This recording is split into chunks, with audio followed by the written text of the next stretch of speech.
ಶ್ರೀ ಗಣಪತಿ ಶಾರದಾ ಗುರುಭ್ಯೋ ನಮಃ. ಶ್ರೋತೃಗಳಿಗೆ ಜ್ಞಾನೇಶ್ವರಿ ವ್ಯಾಖ್ಯಾನ ಸಹಿತ ಭಗವದ್ಗೀತೆಯಲ್ಲಿ ಮೋಕ್ಷ ಸನ್ಯಾಸ ಯೋಗವೆಂಬ ಅಷ್ಟಾದಶೋಧ್ಯಾಯಕ್ಕೆ ಸ್ವಾಗತ. ಶ್ಲೋಕ 1-17. ಅಥ ಅಷ್ಟಾದಶೋಧ್ಯಾಯಃ ಮೋಕ್ಷ ಸನ್ಯಾಸ ಯೋಗಃ. ದೇವ, ನೀನು ನಿರ್ಮಲನಾಗಿದ್ದು ನಿನ್ನ ನಿಜ ಭಕ್ತರಿಗೆ ಅಖಿಲ ಮಂಗಳವನ್ನು ಉಂಟು ಮಾಡುವವನಾಗಿರುವೆ. ಜನ್ಮ ಜರಾರೂಪಿ ಮೋಡಗಳನ್ನು ನಾಶ ಮಾಡುವ ಪ್ರಭಂಜನನಾಗಿರುವೆ. ನಿನಗೆ ಜಯ ಜಯಕಾರವಿರಲಿ. ದೇವ, ನೀನು ಸಮಸ್ತರಲ್ಲಿ ಬಲಿಷ್ಠನಾಗಿದ್ದು ದುಃಖಗಳನ್ನು ಸಮೂಲವಾಗಿ ನಾಶ ಮಾಡುವವನಾಗಿರುವೆ. ವೇದ ಶಾಸ್ತ್ರ ರೂಪವಾದ ವೃಕ್ಷದ ಫಲವಾಗಿದ್ದು ಲಾಭದಾಯಕನಾಗಿರುವೆ. ನಿನಗೆ ಜಯ ಜಯಕಾರವು. ದೇವ, ನೀನು ಪೂರ್ಣನಾಗಿದ್ದು ವಿಷಯ ತ್ಯಾಗ ಮಾಡಿರುವವರಿಗೆ ಕೃಪೆ ತೋರುವವನಾಗಿರುವೆ. ಲೀಲೆಯಿಂದ ಕಾಲನ ಕ್ರೀಡೆಗೆ ಕಾರಣನಾಗಿದ್ದು ಕಾಲಾತೀತನಾಗಿರುವ ನಿನಗೆ ಜಯ ಜಯಕಾರವು. ದೇವ, ನೀನು ಅಚಲನಾಗಿದ್ದು ಚಂಚಲ ಚಿತ್ತ ಪ್ರಾಶನದಲ್ಲಿ ತೊಂದಿಲನಾಗಿರುವೆ. ಮೇಲಿಂದ ಮೇಲೆ ಜಗತ್ತನ್ನು ಉತ್ಪತ್ತಿ ಮಾಡುತ್ತಾ ಕ್ರೀಡಿಸುವುದರಲ್ಲಿ ನಿನಗೆ ಪ್ರೀತಿ ಇದೆ. ಅಂತಹ ನಿನಗೆ ಜಯ ಜಯಕಾರವು. ದೇವ, ನೀನು ಕೇವಲ ಪರಿಶುದ್ಧ ಸ್ವರೂಪನು, ಆನಂದಕ್ಕೆ ಸ್ಫೂರ್ತಿಯನ್ನು ಕೊಡುವವನು, ಸರ್ವ ಪಾಪಗಳನ್ನು ನಿರಸನ ಮಾಡುವವನಾಗಿರುವೆ. ಸಮಸ್ತ ಜಗತ್ತಿಗೆ ಕಾರಣೀಭೂತನಾಗಿರುವ ನಿನಗೆ ಜಯ ಜಯಕಾರವು. ದೇವ, ನೀನು ಸ್ವಯಂ ಪ್ರಕಾಶನಾಗಿದ್ದು ಜಗದ್ರೂಪಿ ಮೋಡಗಳನ್ನು ಧರಿಸುವ ಆಕಾಶವೇ ಆಗಿರುವೆ. ಹಾಗೆಯೇ ಜಗದ್ರೂಪಿ ಉತ್ಪತ್ತಿಯ ಮೂಲ ಸ್ತಂಭನಾಗಿದ್ದು ಸಂಸಾರವನ್ನು ನಾಶ ಮಾಡುವ ನಿನಗೆ ಜಯ ಜಯಕಾರವು. ದೇವ, ನೀನು ಉಪಾಧಿರಹಿತನಾಗಿದ್ದು ಅವಿದ್ಯಾರೂಪವಾದ ವನವನ್ನು ನಾಶ ಮಾಡುವ ಆನೆಯಂತಿರುವೆ. ಶಮ ದಮಗಳಿಂದ ಮದನನನ್ನು ನಾಶ ಮಾಡುವವನಾಗಿದ್ದು ದಯೆಯ ಸಮುದ್ರವೇ ಆದ ನಿನಗೆ ಜಯ ಜಯಕಾರವು. ದೇವ, ನೀನು ಏಕರೂಪನಾಗಿದ್ದು ಕಾಮರೂಪಿ ಸರ್ಪದ ದರ್ಪವನ್ನು ಮರ್ದಿಸುವವನಾಗಿರುವೆ. ಭಾವುಕ ಭಕ್ತರ ಚಿತ್ತರೂಪಿ ಮಂದಿರದಲ್ಲಿರುವ ನಂದಾದೀಪನಾಗಿದ್ದು ಸಂಸಾರ ತಾಪವನ್ನು ನಾಶ ಮಾಡುವ ನಿನಗೆ ಜಯ ಜಯಕಾರವು.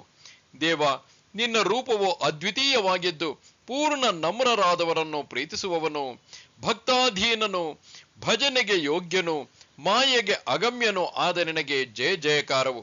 ಗುರುದೇವ, ನೀನು ಕಲ್ಪನಾತೀತ ವಸ್ತುವಿನ ಕಲ್ಪತರುವು. ಸ್ವಸಂವೇದ್ಯ ಜ್ಞಾನ ವೃಕ್ಷದ ಬೀಜಕ್ಕೆ ಉತ್ಪತ್ತಿ ಸ್ಥಾನವಾದ ನಿನಗೆ ಜಯ ಜಯಕಾರವು. ಹೀಗೆ ಅನೇಕ ಪ್ರಕಾರದ ಪ್ರತ್ಯಯಗಳಿಂದ ವಿಶೇಷಣಗಳನ್ನು ಕೊಡುವುದಕ್ಕೆ ಯೋಗ್ಯವಲ್ಲದ ಸರ್ವ ವಿಶೇಷ ಭಾವರಹಿತ ನಿನ್ನನ್ನು ಹೇಗೆ ಸ್ತುತಿಸಲಿ? ಹೀಗೆ ಅನೇಕ ವಿಶೇಷಣಗಳಿಂದ ನಿನ್ನನ್ನು ಸ್ತುತಿಸುವ ರೂಪವು ನಿಜವಾಗಿ ನಿನ್ನದಲ್ಲ ಎಂಬುದನ್ನು ನಾನು ಬಲ್ಲೆನು. ಆದ್ದರಿಂದ ಈ ವರ್ಣನೆಯಿಂದ ನನಗೆ ನಾಚಿಕೆಯಾಗುತ್ತದೆ. ಹಾಗಾದರೆ ಏಕೆ ವರ್ಣಿಸುವಿರಿ ಎಂದು ಯಾರಾದರೂ ಕೇಳಿದರೆ ನನ್ನಿಂದ ವರ್ಣಿಸದೆ ಇರಲಾಗುವುದಿಲ್ಲ ಎಂಬುದನ್ನು ದೃಷ್ಟಾಂತ ಸಹಿತವಾಗಿ ಹೇಳುತ್ತಾರೆ. ಸಮುದ್ರಕ್ಕೆ ಮೇರೆಗಿದೆ ಎಂಬುದು ಪ್ರಸಿದ್ಧವಾಗಿದ್ದರೂ ಅದು ಚಂದ್ರನ ಉದಯವಾಗುವವರೆಗೆ ಮಾತ್ರ. ಚಂದ್ರೋದಯವಾಗುತ್ತಲೇ ಮೇರೆ ಮೀರುವುದು. ಚಂದ್ರಕಾಂತ ಮಣಿಯು ತನ್ನ ಸ್ವಂತದ ನೀರಿನಿಂದ ಚಂದ್ರನಿಗೆ ಅರ್ಘ್ಯವನ್ನು ಕೊಡುವುದಿಲ್ಲ, ಆದರೆ ಚಂದ್ರನೇ ಅದರಿಂದ ಮಾಡಿಸುವನು. ವಸಂತ ಋತು ಬಂದಾಗ ವೃಕ್ಷಗಳು ಒಮ್ಮಿಂದೊಮ್ಮೆ ಚಿಗುರೊಡೆಯುವವು. ಇದೇಕೆ ಎಂದು ತಿಳಿಯದಿರುವಂತೆ ನನ್ನ ಸ್ಥಿತಿಯು ಹಾಗಾಗಿದೆ ಎಂದು ಏಕೆ ತಿಳಿಯಬಾರದು?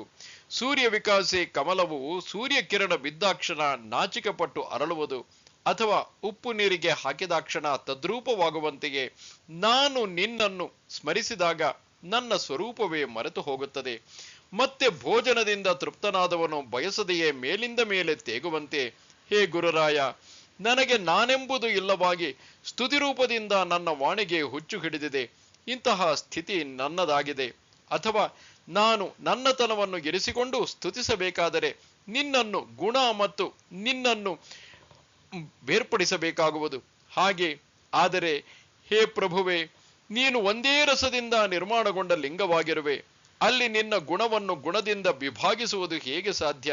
ಮುತ್ತನ್ನು ಒಡೆದು ಚಿನ್ನದಲ್ಲಿ ಕೊಡಿಸುವುದಕ್ಕಿಂತ ಹಾಗೆಯೇ ಇಡುವುದು ಉತ್ತಮವಲ್ಲವೇ? ನೀನು ತಂದೆ ತಾಯಿಯಾಗಿರುವೆ ಎಂದು ಹೇಳಿದರೆ ಈ ಮಾತಿನಿಂದ ನಿನ್ನ ಸ್ತುತಿ ಮಾತ್ರ ಆಗಲಾರದು.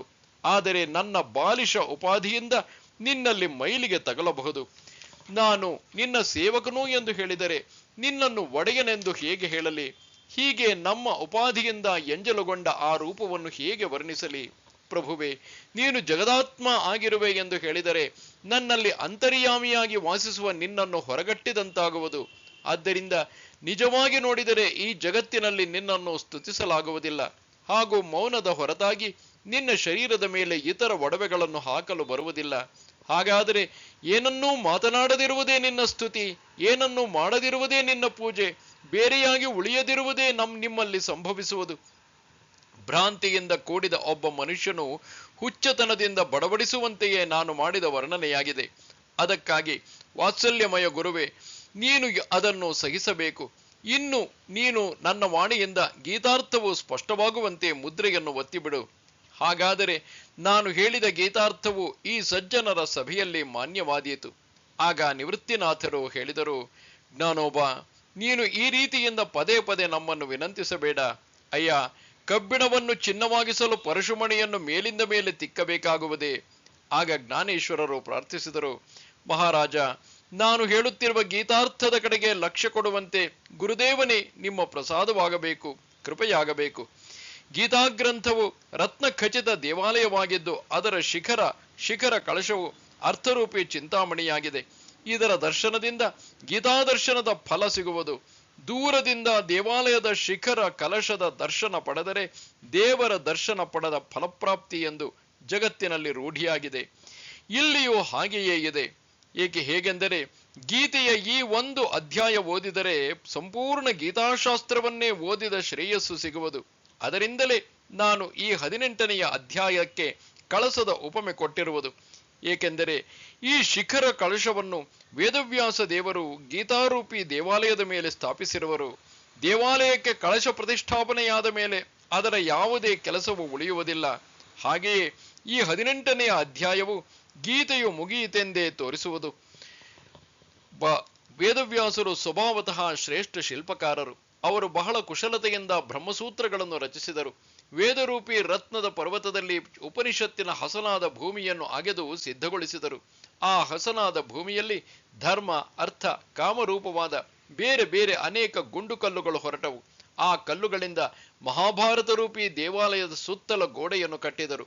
ಬಳಿಕ ಆತ್ಮಜ್ಞಾನ ರೂಪಿ ಒಂದೇ ಅಳತೆಯ ಉತ್ತಮ ಕಲ್ಲುಗಳ ತುಂಡುಗಳನ್ನು ಶ್ರೀಕೃಷ್ಣಾರ್ಜುನ ಸಂವಾದ ರೂಪಿ ಚಾತುರ್ಯದಿಂದ ನಿರ್ಮಿಸಿದರು. ಅನಂತರ ನಿವೃತ್ತಿ ರೂಪವಾದ ದಾರದಿಂದ ಅಂಕಣಗಳನ್ನು ಮಾಡಿ ಎಲ್ಲ ಶಾಸ್ತ್ರಗಳ ಭರತಿಯನ್ನು ಹಾಕಿ ಮೋಕ್ಷ ಮರ್ಯಾದೆಯ ತಳಪಾಯವನ್ನು ಹಾಕಿದರು.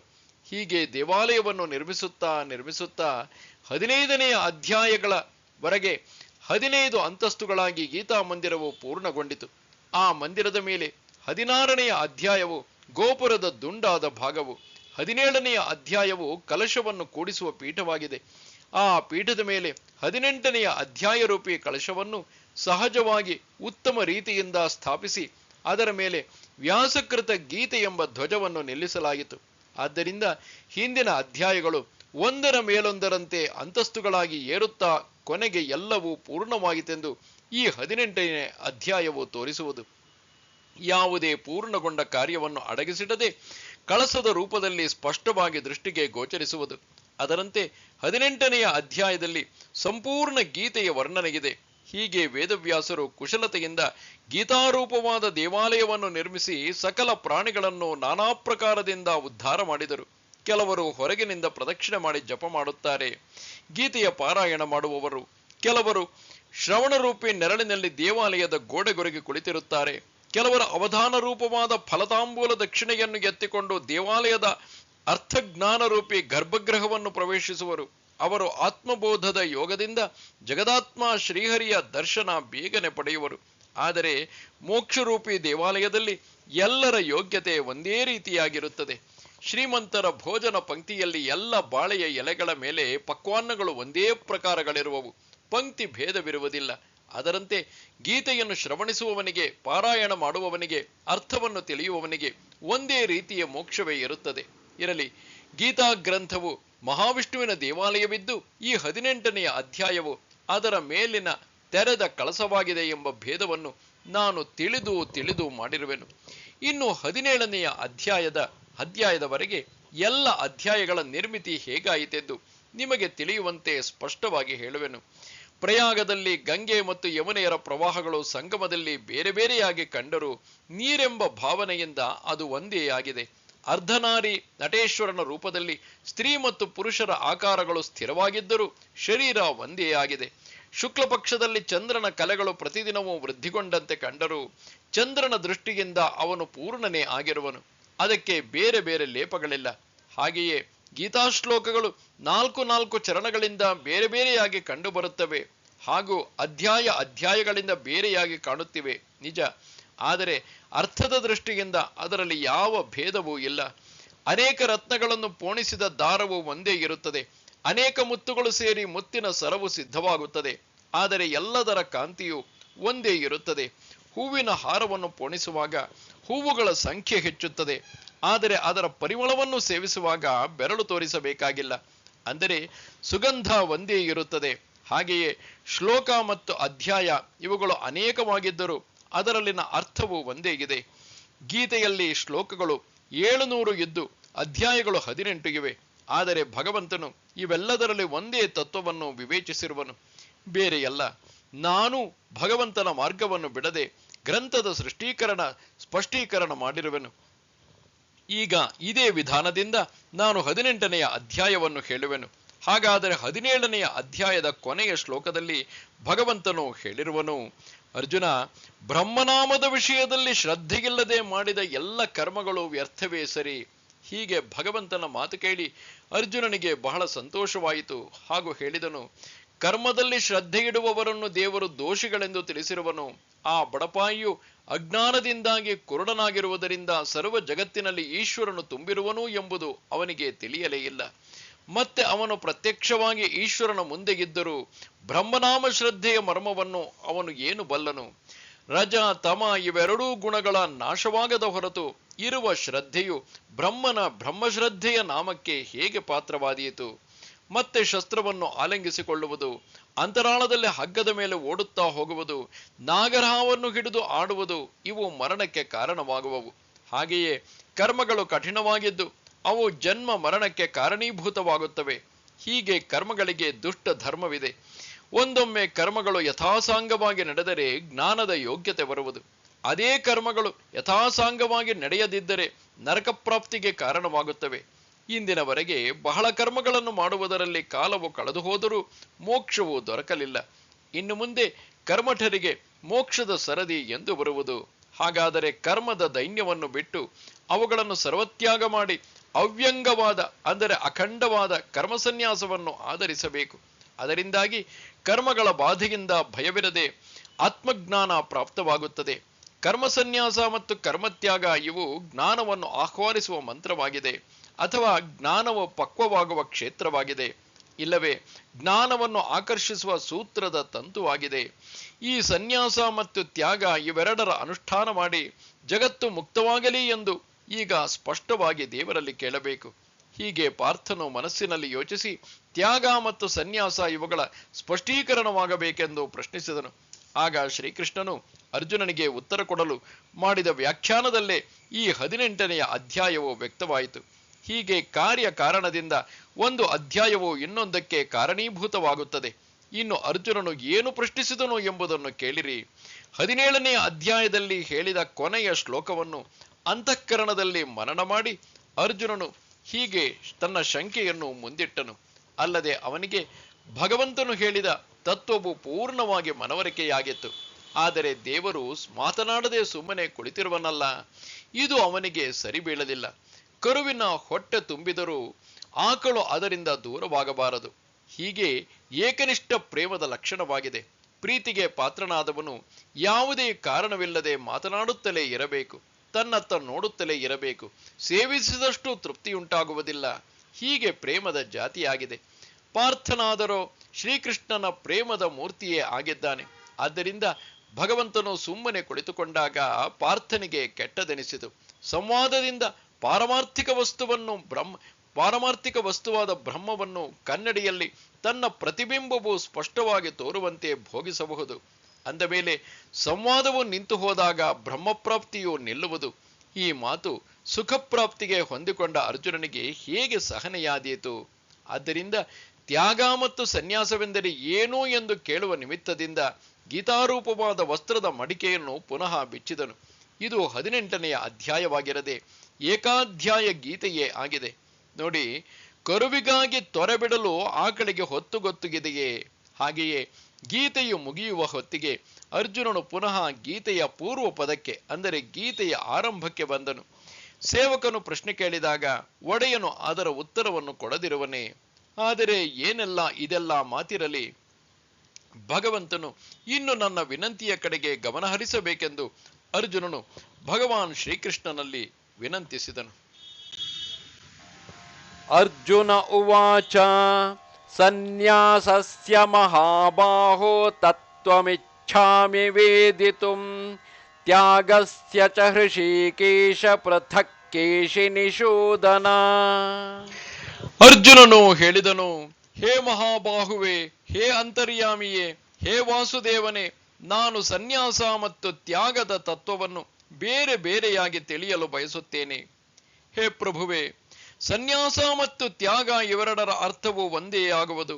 ಸಂಘಾತ ಮತ್ತು ಸಂಘ ಇವೆರಡರ ನಿರ್ದೇಶನವನ್ನು ಸಂಘಾತದಿಂದಲೇ ಮಾಡುವರು. ಹಾಗೆಯೇ ತ್ಯಾಗ ಮತ್ತು ಸನ್ಯಾಸ ಇವೆರಡೂ ಶಬ್ದಗಳಿಂದ ತ್ಯಾಗದ್ದೇ ಬೋಧವಾಗುವುದು ಎಂದು ನನ್ನ ಮನಸ್ಸಿಗೆ ಅನಿಸುತ್ತದೆ. ಹಾಗಾದರೆ ಅವುಗಳ ಅರ್ಥದಲ್ಲಿ ಭೇದವಿದ್ದರೆ ದೇವ ಅದನ್ನು ಸ್ಪಷ್ಟಪಡಿಸಬೇಕು. ಆಗ ಮುಕುಂದನು ಹೇಳಿದನು, ಅಯ್ಯ, ಇವೆರಡೂ ಶಬ್ದಗಳು ಭಿನ್ನವೇ ಆಗಿವೆ. ಹೀಗಿದ್ದರೂ ಅರ್ಜುನ, ತ್ಯಾಗ ಮತ್ತು ಸನ್ಯಾಸ ಇವೆರಡೂ ಶಬ್ದಗಳು ಏಕಾರ್ಥವಾಗಿವೆ ಎಂದು ನಿನ್ನ ಮನಸ್ಸಿಗೆ ಅನಿಸುವುದು ಸರಿಯಾಗಿದೆ ಎಂದೇ ನಾನು ಹೇಳುವೆನು. ನಿಜವಾಗಿಯೂ ಇವೆರಡೂ ಶಬ್ದಗಳಿಂದ ತ್ಯಾಗ ಒಂದರದೇ ನಿರ್ದೇಶನವಾಗುವುದು ನಿಜ. ಆದರೆ ಅವುಗಳ ಅರ್ಥದಲ್ಲಿ ಭೇದವಾಗುವುದು. ಇಷ್ಟೇ ಕಾರಣವಾಗಿದೆ. ಪರಿಪೂರ್ಣವಾಗಿ ಕರ್ಮಗಳನ್ನು ಬಿಡುವುದಕ್ಕೆ ಸನ್ಯಾಸವೆಂದು ಹೇಳುತ್ತಾರೆ. ಅರ್ಜುನ, ಕರ್ಮಕರ್ತೃತ್ವದ ಅಭಿಮಾನವನ್ನು ಮತ್ತು ಫಲವನ್ನು ತ್ಯಾಗ ಮಾಡುವುದಕ್ಕೆ ತ್ಯಾಗ ಎಂದು ಹೇಳುತ್ತಾರೆ. ಹಾಗಾದರೆ ಯಾವ ಕರ್ಮದ ಫಲವನ್ನು ಬಿಡಬೇಕು ಮತ್ತು ಯಾವ ಕರ್ಮವನ್ನು ಮೂಲತಃ ಬಿಡಬೇಕು, ಇದನ್ನು ಸ್ಪಷ್ಟಪಡಿಸಿ ಹೇಳುವೆನು. ತದೇಕ ಚಿತ್ತನಾಗಿ ಕೇಳು. ಕಾಡಿನಲ್ಲಿ ಮತ್ತು ಪರ್ವತದಲ್ಲಿ ಬಹಳಷ್ಟು ಗಿಡಗಂಟಿಗಳು ತಾನಾಗಿಯೇ ಹುಟ್ಟಿ ಬೆಳೆಯುವವು. ಹಾಗೆಯೇ ಹೊಲದಲ್ಲಿ ಭತ್ತದ ಸಸಿಗಳು, ತೋಟದ ಗಿಡಗಳು ತಾನಾಗಿಯೇ ಬೆಳೆಯುವುದಿಲ್ಲ. ಬಿತ್ತದೆಯೇ ಹುಲ್ಲು ಬೇಕಾದಷ್ಟು ಬೆಳೆಯುವುದು. ಅದರಂತೆ ಹೊಲದಲ್ಲಿ ಒತ್ತು ಬಿತ್ತದೆ ಭತ್ತ ಬೆಳೆಯುವುದಿಲ್ಲ. ಅಥವಾ ಶರೀರವು ಸಹಜವಾಗಿ ಉಂಟಾಗಿದೆ, ಆದರೆ ಒಡವೆಗಳನ್ನು ಉದ್ಯೋಗ ಮಾಡಿಯೇ ಮಾಡಬೇಕಾಗುವುದು. ಇಲ್ಲವೇ ನದಿಯ ನೀರು ಸಹಜವಾಗಿ ದೊರಕುವುದು, ಆದರೆ ಬಾವಿಯನ್ನು ತೋಡಬೇಕಾಗುತ್ತದೆ. ಹಾಗೆಯೇ ನಿತ್ಯ ನೈಮಿತ್ತಿಕ ಕರ್ಮಗಳು ಸ್ವಾಭಾವಿಕವಾಗಿವೆ, ಆದರೆ ಕಾಮ್ಯ ಕರ್ಮಗಳು ಇಚ್ಛಿಸದೆ ಉಂಟಾಗುವುದಿಲ್ಲ. ಶ್ರೀ ಭಗವಾನುವಾಚ ಕಾಮ್ಯಾನಾಂ ಕರ್ಮಣಾಂ ನ್ಯಾಸಂ ಸನ್ಯಾಸಂ ಕವಯೋ ವಿದುಃ ಸರ್ವಕರ್ಮ ಫಲತ್ಯಾಗಂ ಪ್ರಾಹುಸ್ತ್ಯಾಗಂ ವಿಚಕ್ಷಣಾಃ. ಶ್ರೀ ಭಗವಂತನು ಹೇಳಿದನು, ಎಷ್ಟೋ ಪಂಡಿತ ಜನರು ಕಾಮ್ಯ ಕರ್ಮಗಳ ತ್ಯಾಗವನ್ನು ಸನ್ಯಾಸವೆಂದು ತಿಳಿಯುತ್ತಾರೆ. ಹಾಗೂ ಇತರ ವಿಚಾರಶೀಲರಾದ ಪುರುಷರು ಎಲ್ಲಾ ಕರ್ಮಗಳ ಫಲತ್ಯಾಗವನ್ನು ತ್ಯಾಗವೆಂದು ಹೇಳುತ್ತಾರೆ. ಅಥವಾ ಇಲ್ಲಿ ಕಾಮನೆಯ ಬಲದಿಂದ ಉತ್ಪನ್ನವಾಗುವ ಯಾವ ಯಥಾಸಾಂಗ ಅಶ್ವಮೇಧಾದಿ ಯಾಗಗಳು, ಕೆರೆ ಬಾವಿಗಳನ್ನು ಕಟ್ಟಿಸುವುದು, ಉದ್ಯಾನ ನಿರ್ಮಿಸುವುದು, ಅಗ್ರಹಾರ ಕಲ್ಪಿಸಿಕೊಡುವುದು, ಪಟ್ಟಣವನ್ನು ನೆಲೆಗೊಳಿಸುವುದು, ಅನೇಕ ರೀತಿಯ ವ್ರತ ವೈಕಲ್ಯಗಳು, ಇವೆಲ್ಲವೂ ಇಷ್ಟಾಪೂರ್ತ ಕರ್ಮಗಳೆಂದು ಹೇಳುವರು. ಈ ಕರ್ಮಗಳಿಗೆ ಮೂಲ ಕಾಮನೆಯಾಗಿದೆ. ಅವುಗಳನ್ನು ಆಚರಿಸಿದರೆ ಅವು ಆಚರಿಸಿದವನನ್ನು ಬದ್ಧವಾಗಿಸಿ ಫಲಭೋಗಕ್ಕೆ ಹಚ್ಚುವವು. ಅರ್ಜುನ, ದೇಹರೂಪಿ ಊರಿಗೆ ಬಂದ ಮೇಲೆ ಜನ್ಮ ಮೃತ್ಯುಗಳ ಹಬ್ಬಗಳನ್ನು ಬೇಡವೆನ್ನಲಾಗುವುದಿಲ್ಲ. ಹಣೆಯ ಬರಹದಲ್ಲಿ ಎದ್ದುದು ತಪ್ಪಿ ಹೋಗುವುದಿಲ್ಲ. ಇಲ್ಲವೇ ಶರೀರದ ಕಪ್ಪು ಬಿಳಿ ಬಣ್ಣಗಳನ್ನು ಎಷ್ಟೇ ತೊಳೆದರೂ ಹೋಗದು. ಹಾಗೆಯೇ ಕಾಮ್ಯ ಕರ್ಮ ಮಾಡಿದಾಗ ಋಣ ತೀರಿಸದೆ ಹೇಗೆ ಬಿಡುಗಡೆ ಇಲ್ಲವೋ ಹಾಗೆಯೇ ಬಿಡುಗಡೆ ಇಲ್ಲ. ಆ ಫಲಭೋಗಗಳು ಜೀವಿಗೆ ಉಣಿಸಲು ಬಾಗಿಲಲ್ಲಿ ಧರಣಿ ಕೊಡುವವು. ಅಥವಾ ಅರ್ಜುನ, ಇಚ್ಛೆಯಿಲ್ಲದೆ ಕಾಮ್ಯ ಕರ್ಮಗಳು ನಡೆದರೂ ಅವು ಬಾಧಿಸದೇ ಇರಲಾರವು. ಯುದ್ಧದ ಆಟವಾಡುವಾಗ ಬಿಟ್ಟ ಬಾಣವು ಮರ್ಮಸ್ಥಳಕ್ಕೆ ತಗುಲಿದರೆ ಪ್ರಾಣಹರಣಕ್ಕೆ ಹಿಂಜರಿಯುವುದಿಲ್ಲ. ಬೆಲ್ಲವೆಂದು ತಿಳಿಯದೆ ಬಾಯಿಗಿಟ್ಟರೂ ಸಿಹಿಯೇ ಆಗುವುದು. ಅಥವಾ ಬೆಂಕಿಯನ್ನು ಬೂದಿ ಎಂದು ತಿಳಿದು ಕಾಲಿಟ್ಟರೆ ಸುಡದೆ ಇರುವುದೇ. ಹಾಗೆಯೇ ಕಾಮ್ಯ ಕರ್ಮಗಳಲ್ಲಿ ಫಲವನ್ನು ಉಣಿಸುವ ಸಾಮರ್ಥ್ಯವು ಸ್ವಾಭಾವಿಕವಾಗಿರುವುದು. ಆದ್ದರಿಂದ ಮುಮುಕ್ಷುವಾದವನು ಕುತೂಹಲಕ್ಕಾಗಿಯೂ ಅವುಗಳನ್ನು ಆಚರಿಸಬಾರದು. ಹೆಚ್ಚೇನು ಹೇಳಲಿ ಅಪ್ಪ ಅರ್ಜುನ, ವಿಷವು ಹೊಟ್ಟೆಗೆ ಹೋದರೆ ವಾಂತಿ ಮಾಡಿಸುವಂತೆ ಇಂತಹ ಕಾಮ್ಯ ಕರ್ಮವನ್ನು ಬಿಡಬೇಕು. ಆ ತ್ಯಾಗಕ್ಕೆ ಜಗತ್ತಿನಲ್ಲಿ ಸನ್ಯಾಸವೆಂದು ಹೇಳುವರು ಎಂದು ಸರ್ವಾಂತರ ಸಾಕ್ಷಿಯಾದ ಶ್ರೀಕೃಷ್ಣನು ಹೇಳಿದನು. ಮತ್ತು ಪುನಃ ನುಡಿಯುವನು, ಬಳಿಯಲ್ಲಿದ್ದ ದ್ರವ್ಯವನ್ನು ಎಸೆದು ಬಿಟ್ಟರೆ ಅದರಿಂದಾಗುವ ಭಯವು ಇಲ್ಲವಾಗುವಂತೆ ಈ ಕಾಮ್ಯ ಕರ್ಮಗಳನ್ನು ತ್ಯಾಗ ಮಾಡುವುದೆಂದರೆ ಮನಸ್ಸಿನೊಳಗೆ ಎಲ್ಲ ವಾಸನೆಗಳನ್ನು ಇಲ್ಲವಾಗಿಸುವುದೇ ಆಗಿದೆ. ಸೂರ್ಯಗ್ರಹಣ, ಚಂದ್ರಗ್ರಹಣ ಇಂತಹ ಪರ್ವಕಾಲದಲ್ಲಿ ಅಥವಾ ತಂದೆ ತಾಯಿಯರ ಶ್ರಾದ್ದದಲ್ಲಿ ಅಥವಾ ಕಾಕ ಬಲಿಯನ್ನು ಇಡುವ ಸಮಯದಲ್ಲಿ ಅತಿಥಿಯು ದೊರಕಿದರೆ ಮಾಡಲೇಬೇಕಾದ ಕರ್ಮಗಳು ನೈಮಿತ್ತಿಕ ಕರ್ಮಗಳಾಗುವವು. ಮಳೆಗಾಲದಲ್ಲಿ ಮೋಡಗಳಿಂದ ಆಕಾಶವು ತುಂಬಿ ಹೋಗಿ ಮೇಘ ಗರ್ಜನೆಯಾಗುತ್ತದೆ. ವಸಂತ ಋತುವಿನ ಯೋಗದಿಂದ ಮರಗಳು ಚಿಗುರಿ ಶೋಭೆಯನ್ನು ಇಮ್ಮಡಿಗೊಳಿಸುವುದು. ಅಥವಾ ಶರೀರಕ್ಕೆ ಯೌವನಾವಸ್ಥೆ ಬಂದಾಗ ಅಥವಾ ಚಂದ್ರಕಾಂತಮಣಿಯು ಚಂದ್ರ ಕಿರಣಗಳಿಂದ ದ್ರವಿಸುವಂತೆ ಸೂರ್ಯ ಕಿರಣಗಳಿಂದ ಸೂರ್ಯ ವಿಕಾಸಿನಿ ಕಮಲಿನಿಯು ಅರಳುವಂತೆ ಇಲ್ಲಿ ಮೂಲದಲ್ಲಿ ಎದ್ದುದೇ ಬೆಳೆಯುತ್ತದೆ, ಬೇರೆ ಏನು ಉತ್ಪನ್ನವಾಗುವುದಿಲ್ಲ. ಹಾಗೆಯೇ ನಿತ್ಯ ಕರ್ಮಕ್ಕೆ ನಿಮಿತ್ತದ ನಿಯಮ ಸೇರಿದಾಗ ನೈಮಿತ್ತಿಕವೆಂಬ ದೊಡ್ಡ ಹೆಸರು ಬರುವುದು. ಪ್ರತಿದಿನವೂ ಮುಂಜಾನೆ, ಮಧ್ಯಾಹ್ನ, ಸಾಯಂಕಾಲಗಳಲ್ಲಿ ಕರ್ಮಗಳನ್ನು ಮಾಡಲೇಬೇಕಾಗುತ್ತದೆ. ಆದರೆ ಕಣ್ಣಿನಲ್ಲಿರುವ ದೃಷ್ಟಿಯು ಹೆಚ್ಚಾಗುವುದಿಲ್ಲ, ಅಥವಾ ಗತಿಯನ್ನು ಸ್ವೀಕರಿಸದೆಯೇ ಕಾಲುಗಳಲ್ಲಿ ಅದು ಸಹಜವಾಗಿರುತ್ತದೆ. ಇಲ್ಲವೇ ದೀಪದಲ್ಲಿ ತೇಜವು ಸಹಜವಾಗಿರುತ್ತದೆ. ಚಂದನಕ್ಕೆ ಮೇಲಿನಿಂದ ಸುಗಂಧವನ್ನು ಹಚ್ಚದಿದ್ದರೂ ಅದರಲ್ಲಿ ಸಹಜ ಸುಗಂಧವಿರುತ್ತದೆ.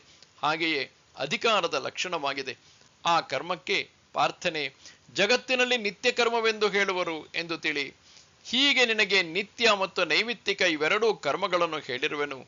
ಈ ನಿತ್ಯ ನೈಮಿತ್ತಿಕ ಕರ್ಮಗಳನ್ನು ಅವಶ್ಯವಾಗಿ ಮಾಡಲೇಬೇಕು. ಆದ್ದರಿಂದ ಕೆಲವು ಜನರು ಈ ಕರ್ಮಗಳನ್ನು ನಿಷ್ಫಲ ಕರ್ಮಗಳೆಂದು ಹೇಳುವರು.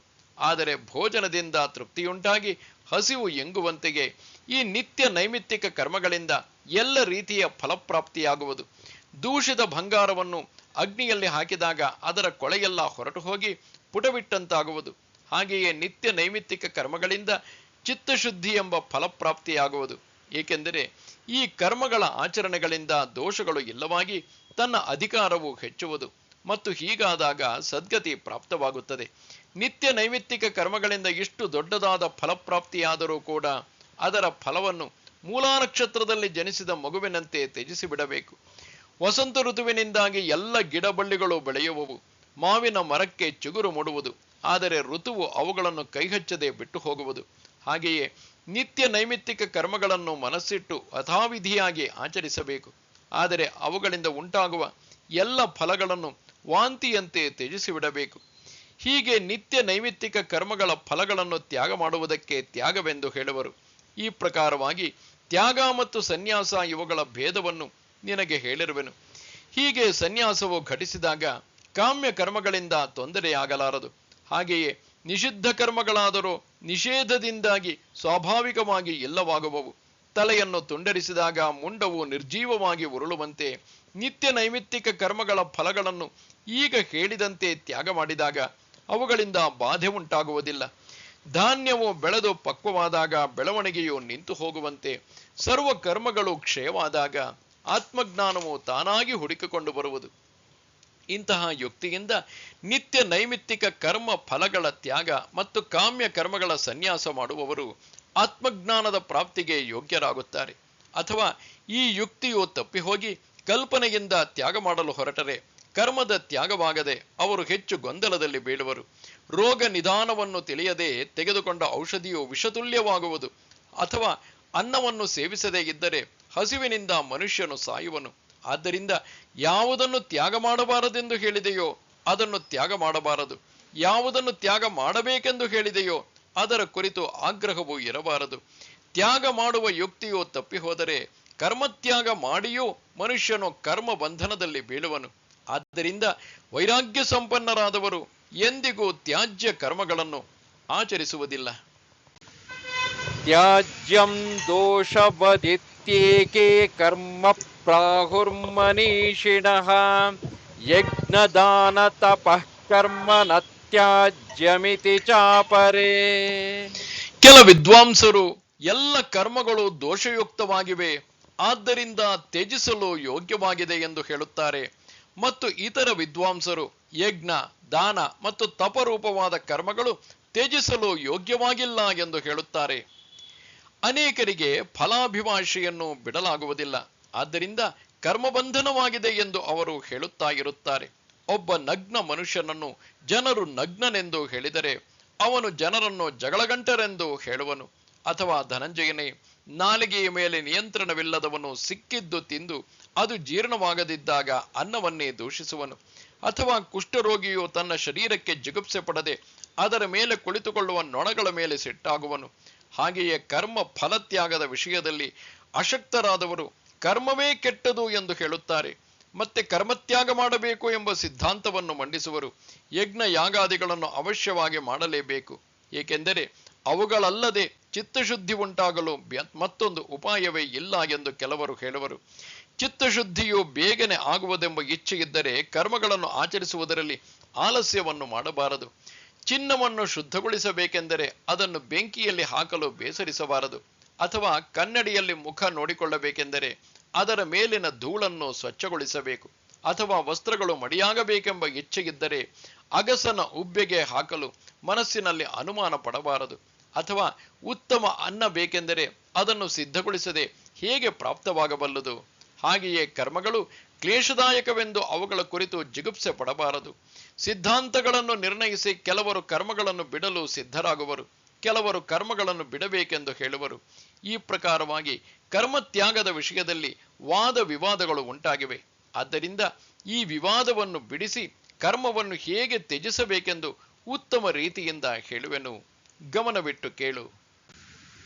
ನಿಶ್ಚಯಂ ಶೃಣು ಮೇ ತತ್ರ ತ್ಯಾಗೇ ಭರತ ಸತ್ತಮ ತ್ಯಾಗೋ ಹಿ ಪುರುಷ ವ್ಯಾಘ್ರ ತ್ರಿವಿಧಃ ಸಂಪ್ರಕೀರ್ತಿತಃ. ಹೇ ಪುರುಷ ಶ್ರೇಷ್ಠನಾದ ಅರ್ಜುನ, ಸನ್ಯಾಸ ಮತ್ತು ತ್ಯಾಗ ಈ ಎರಡರಲ್ಲಿ ಮೊದಲು ತ್ಯಾಗದ ವಿಷಯದಲ್ಲಿ ನೀನು ನನ್ನ ನಿಶ್ಚಯವನ್ನು ಕೇಳು. ಏಕೆಂದರೆ ತ್ಯಾಗವು ಸಾತ್ವಿಕ, ರಾಜಸ ಮತ್ತು ತಾಮಸ ಎಂಬ ಭೇದದಿಂದ 3 ಪ್ರಕಾರದ್ದೆಂದು ಹೇಳಲಾಗಿದೆ. ಹಾಗಾದರೆ ಅರ್ಜುನನೇ, ಇಲ್ಲಿ ನೋಡು, ಈ ತ್ಯಾಗದಲ್ಲಿ 3 ಪ್ರಕಾರಗಳಿವೆ, ತಿಳಿಯಿತೆ. ಇನ್ನು ಆ 3 ಪ್ರಕಾರಗಳನ್ನು ಸರಿಯಾಗಿ ವರ್ಣಿಸಿ ಹೇಳುವೆನು. ತ್ಯಾಗದ 3 ಪ್ರಕಾರಗಳನ್ನು ಸ್ಪಷ್ಟವಾಗಿ ಹೇಳಿದ್ದರೂ ಅವುಗಳ ತಾತ್ಪರ್ಯ ಇಷ್ಟೇ ಇದೆ ಎಂದು ನೀನು ತಿಳಿದುಕೋ. ಸರ್ವಜ್ಞನಾದ ನನ್ನ ಬುದ್ಧಿಗೆ ಸರಿಯೆನಿಸಿದ್ದನ್ನು ಹಾಗೂ ಆ ವಿಷಯದಲ್ಲಿ ನನ್ನ ಮನಸ್ಸು ನಿಶ್ಚಯಿಸಿರುವುದನ್ನು ಕೇಳು.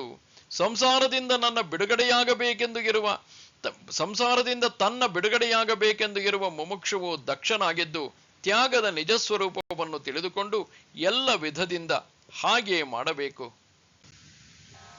ಯಜ್ಞದಾನ ತಪಃ ಕರ್ಮ ನ ತ್ಯಾಜ್ಯಂ ಕಾರ್ಯಮೇವ ತತ್ ಯಜ್ಞೋದಾನಂ ತಪಶ್ಚೈವ ಪಾವನಾನಿ ಮನೀಷಿಣಾಂ.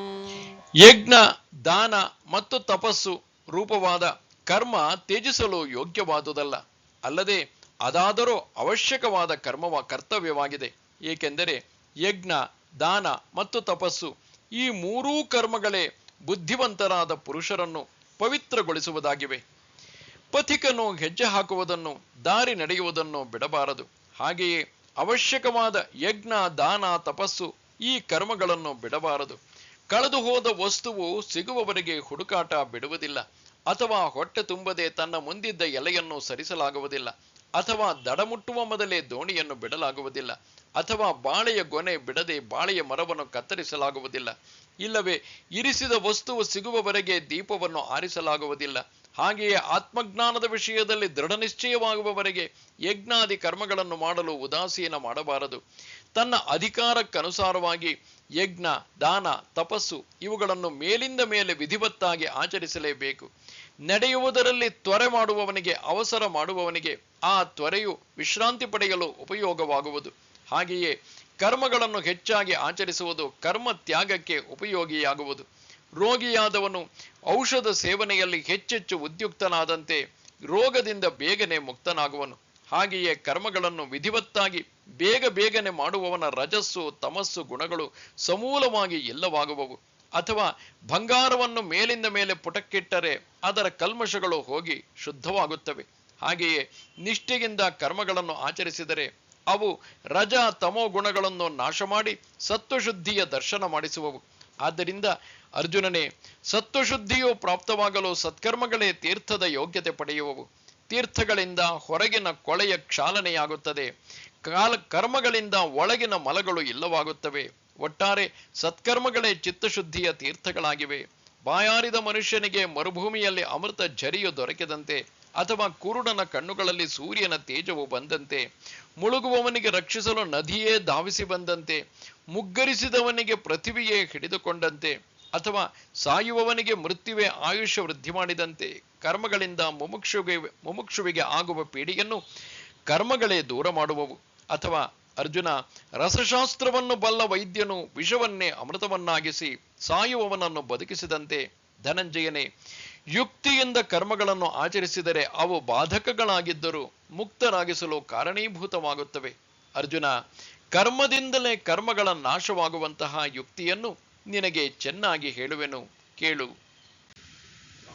ಏತಾನ್ಯಪಿ ತು ಕರ್ಮಾಣಿ ಸಂಗಂ ತ್ಯಕ್ತ್ವಾ ಫಲಾನಿ ಚ ಕರ್ತವ್ಯಾನೀತಿ ಮೇ ಪಾರ್ಥ ನಿಶ್ಚಿತಂ ಮತಮುತ್ತಮಂ. ಅದಕ್ಕಾಗಿ ಹೇ ಪಾರ್ಥನೆ, ಈ ಯಜ್ಞ, ದಾನ ಮತ್ತು ತಪೋರೂಪಿ ಕರ್ಮಗಳನ್ನು ಹಾಗೂ ಬೇರೆಯೂ ಕೂಡ ಸಂಪೂರ್ಣ ಕರ್ತವ್ಯ ಕರ್ಮಗಳನ್ನು ಆಸಕ್ತಿ ಹಾಗೂ ಫಲಗಳ ತ್ಯಾಗಗೈದು ಅವಶ್ಯವಾಗಿ ಮಾಡಬೇಕು. ಇದು ನನ್ನ ನಿಶ್ಚಯಿಸಲ್ಪಟ್ಟ ಉತ್ತಮವಾದ ಅಭಿಪ್ರಾಯವಾಗಿದೆ. ಪಂಚಮಹಾಯಜ್ಞಾದಿ ಪ್ರಮುಖ ಕರ್ಮಗಳು ಯಥಾವಿಧಿಯಾಗಿ ನಡೆಯುತ್ತಿರುವಾಗ ಕರ್ತೃತ್ವದ ಅಭಿಮಾನವನ್ನು ಇಟ್ಟುಕೊಳ್ಳುವುದಿಲ್ಲ. ಬೇರೆಯವರಿಂದ ಹಣ ಪಡೆದು ತೀರ್ಥಯಾತ್ರೆ ಮಾಡುವವನಿಗೆ ನಾನು ಯಾತ್ರೆ ಮಾಡುತ್ತಿದ್ದೇನೆ ಎಂಬ ಪ್ರತಿಷ್ಠೆಯು ಹರ್ಷವಾಗುವುದಿಲ್ಲ. ಅಥವಾ ರಾಜಮುದ್ರೆಯ ಬಲದಿಂದ ಒಬ್ಬನು ರಾಜನನ್ನೇ ಹಿಡಿದು ತಂದಾಗ ಅವನಿಗೆ ತಾನು ರಾಜನನ್ನು ಗೆದ್ದೆನೆಂಬ ಗರ್ವ ಉಂಟಾಗುವುದಿಲ್ಲ. ಇನ್ನೊಬ್ಬನ ನಡುವನ್ನು ಹಿಡಿದು ನದಿಯನ್ನು ದಾಟಿದವನು ತಾನು ಈಜುವವನು ಎಂದು ಗರ್ವಪಡುವುದಿಲ್ಲ. ಇಲ್ಲವೇ ರಾಜಪುರೋಹಿತನಿಗೆ ರಾಜನಿಗಾಗಿ ತಾನು ಮಾಡಿದ ದಾನದ ಅಭಿಮಾನವಿರುವುದಿಲ್ಲ. ಹಾಗೆಯೇ ಕರ್ತೃತ್ವದ ಅಭಿಮಾನವನ್ನು ಇರಿಸದೆ ಯಾವ ಹೊತ್ತಿನಲ್ಲಿ ಯಾವ ಕರ್ಮಗಳನ್ನು ಮಾಡುವುದಿದೆಯೋ ಅದನ್ನು ಯಥಾವಿಧಿಯಾಗಿ ಮಾಡುವನು. ಎಲೈ ಪಾಂಡವನೇ, ಅವನು ತಾನು ಮಾಡಿದ ಕರ್ಮಗಳ ಫಲಪ್ರಾಪ್ತಿಯ ವಿಷಯದಲ್ಲಿ ಮನಸ್ಸಿನಲ್ಲಿಯೂ ಇಚ್ಛಿಸುವುದಿಲ್ಲ. ಧನಂಜಯನೇ, ಬೇರೆಯವರ ಮಗುವನ್ನು ನೋಡಿ ಒಳಗೆ ಪ್ರೀತಿ ಇಲ್ಲದಿದ್ದರೂ ಸುಮ್ಮನೆ ಸಂತೋಷ ಪಡುವಂತೆ ಮೊದಲಿಗೆ ಫಲಾಪೇಕ್ಷೆಯನ್ನು ಇರಿಸದೆ ನಿಷ್ಕಾಮ ಕರ್ಮವನ್ನು ಪ್ರಾರಂಭಿಸಬೇಕು. ಅಶ್ವತ್ಥದ ಹಣ್ಣಿಗಾಗಿ ಯಾರು ಅದಕ್ಕೆ ನೀರು ಎರೆಯುವುದಿಲ್ಲ. ಹಾಗೆಯೇ ಫಲದ ಆಸೆಯನ್ನು ಬಿಟ್ಟು ಕರ್ಮಗಳನ್ನು ಮಾಡಬೇಕು. ದನಗಾಹಿಯು ಹಾಲಿನ ಆಸೆಯಿಂದ ಊರೊಳಗಿನ ಆಕಳನ್ನು ಮೇಯಿಸುವುದಿಲ್ಲ. ಹಾಗೆಯೇ ಕರ್ಮಫಲಕ್ಕಾಗಿ ಇಚ್ಛಾರಹಿತನಾಗಿರಬೇಕು. ಈ ಯುಕ್ತಿಯಿಂದ ಕರ್ಮಗಳನ್ನು ಆಚರಿಸುವವನಿಗೆ ತನ್ನಲ್ಲೇ ಇರುವ ಆತ್ಮಸ್ವರೂಪದ ದರ್ಶನವಾಗುವುದು. ಆದ್ದರಿಂದ ಫಲದ ಆಸೆಯನ್ನು ಬಿಟ್ಟು ನಾನು ಕರ್ತ ಎಂಬ ಅಭಿಮಾನವನ್ನು ಬಿಟ್ಟು ಕರ್ಮಗಳನ್ನು ಮಾಡಬೇಕು. ಹೀಗೆ ನನ್ನ ಉತ್ತಮವಾದ ಆಜ್ಞೆಯಾಗಿದೆ. ಹುಟ್ಟು ಸಾವುಗಳಿಂದ ಬೇಸರಪಟ್ಟವನು ಹಾಗೂ ಅದರಿಂದ ಬಿಡುಗಡೆಯಾಗಬೇಕೆಂದು ಆಶಿಸುವವನು ನನ್ನ ಆಜ್ಞೆಯನ್ನು ಮೀರಬಾರದು ಎಂದು ಪದೇ ಪದೇ ಹೇಳುತ್ತೇನೆ.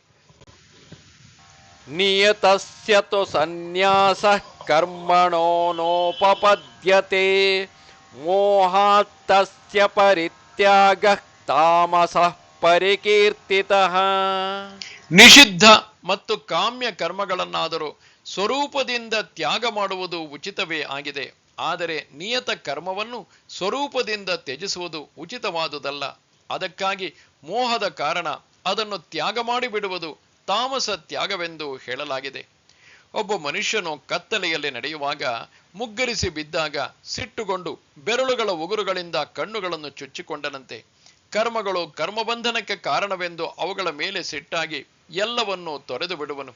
ಅವನ ಕರ್ಮ ತ್ಯಾಗವನ್ನು ನಾನು ತಾಮಸ ತ್ಯಾಗವೆಂದು ಹೇಳುತ್ತೇನೆ. ಇದು ಅರೆತಲೆ ಶೂಲೆಯ ಉಂಟಾದಾಗ ಸಿಟ್ಟಿನಿಂದ ತನ್ನ ತಲೆಯನ್ನೇ ಕಡಿದುಕೊಂಡಂತೆಗಿದೆ.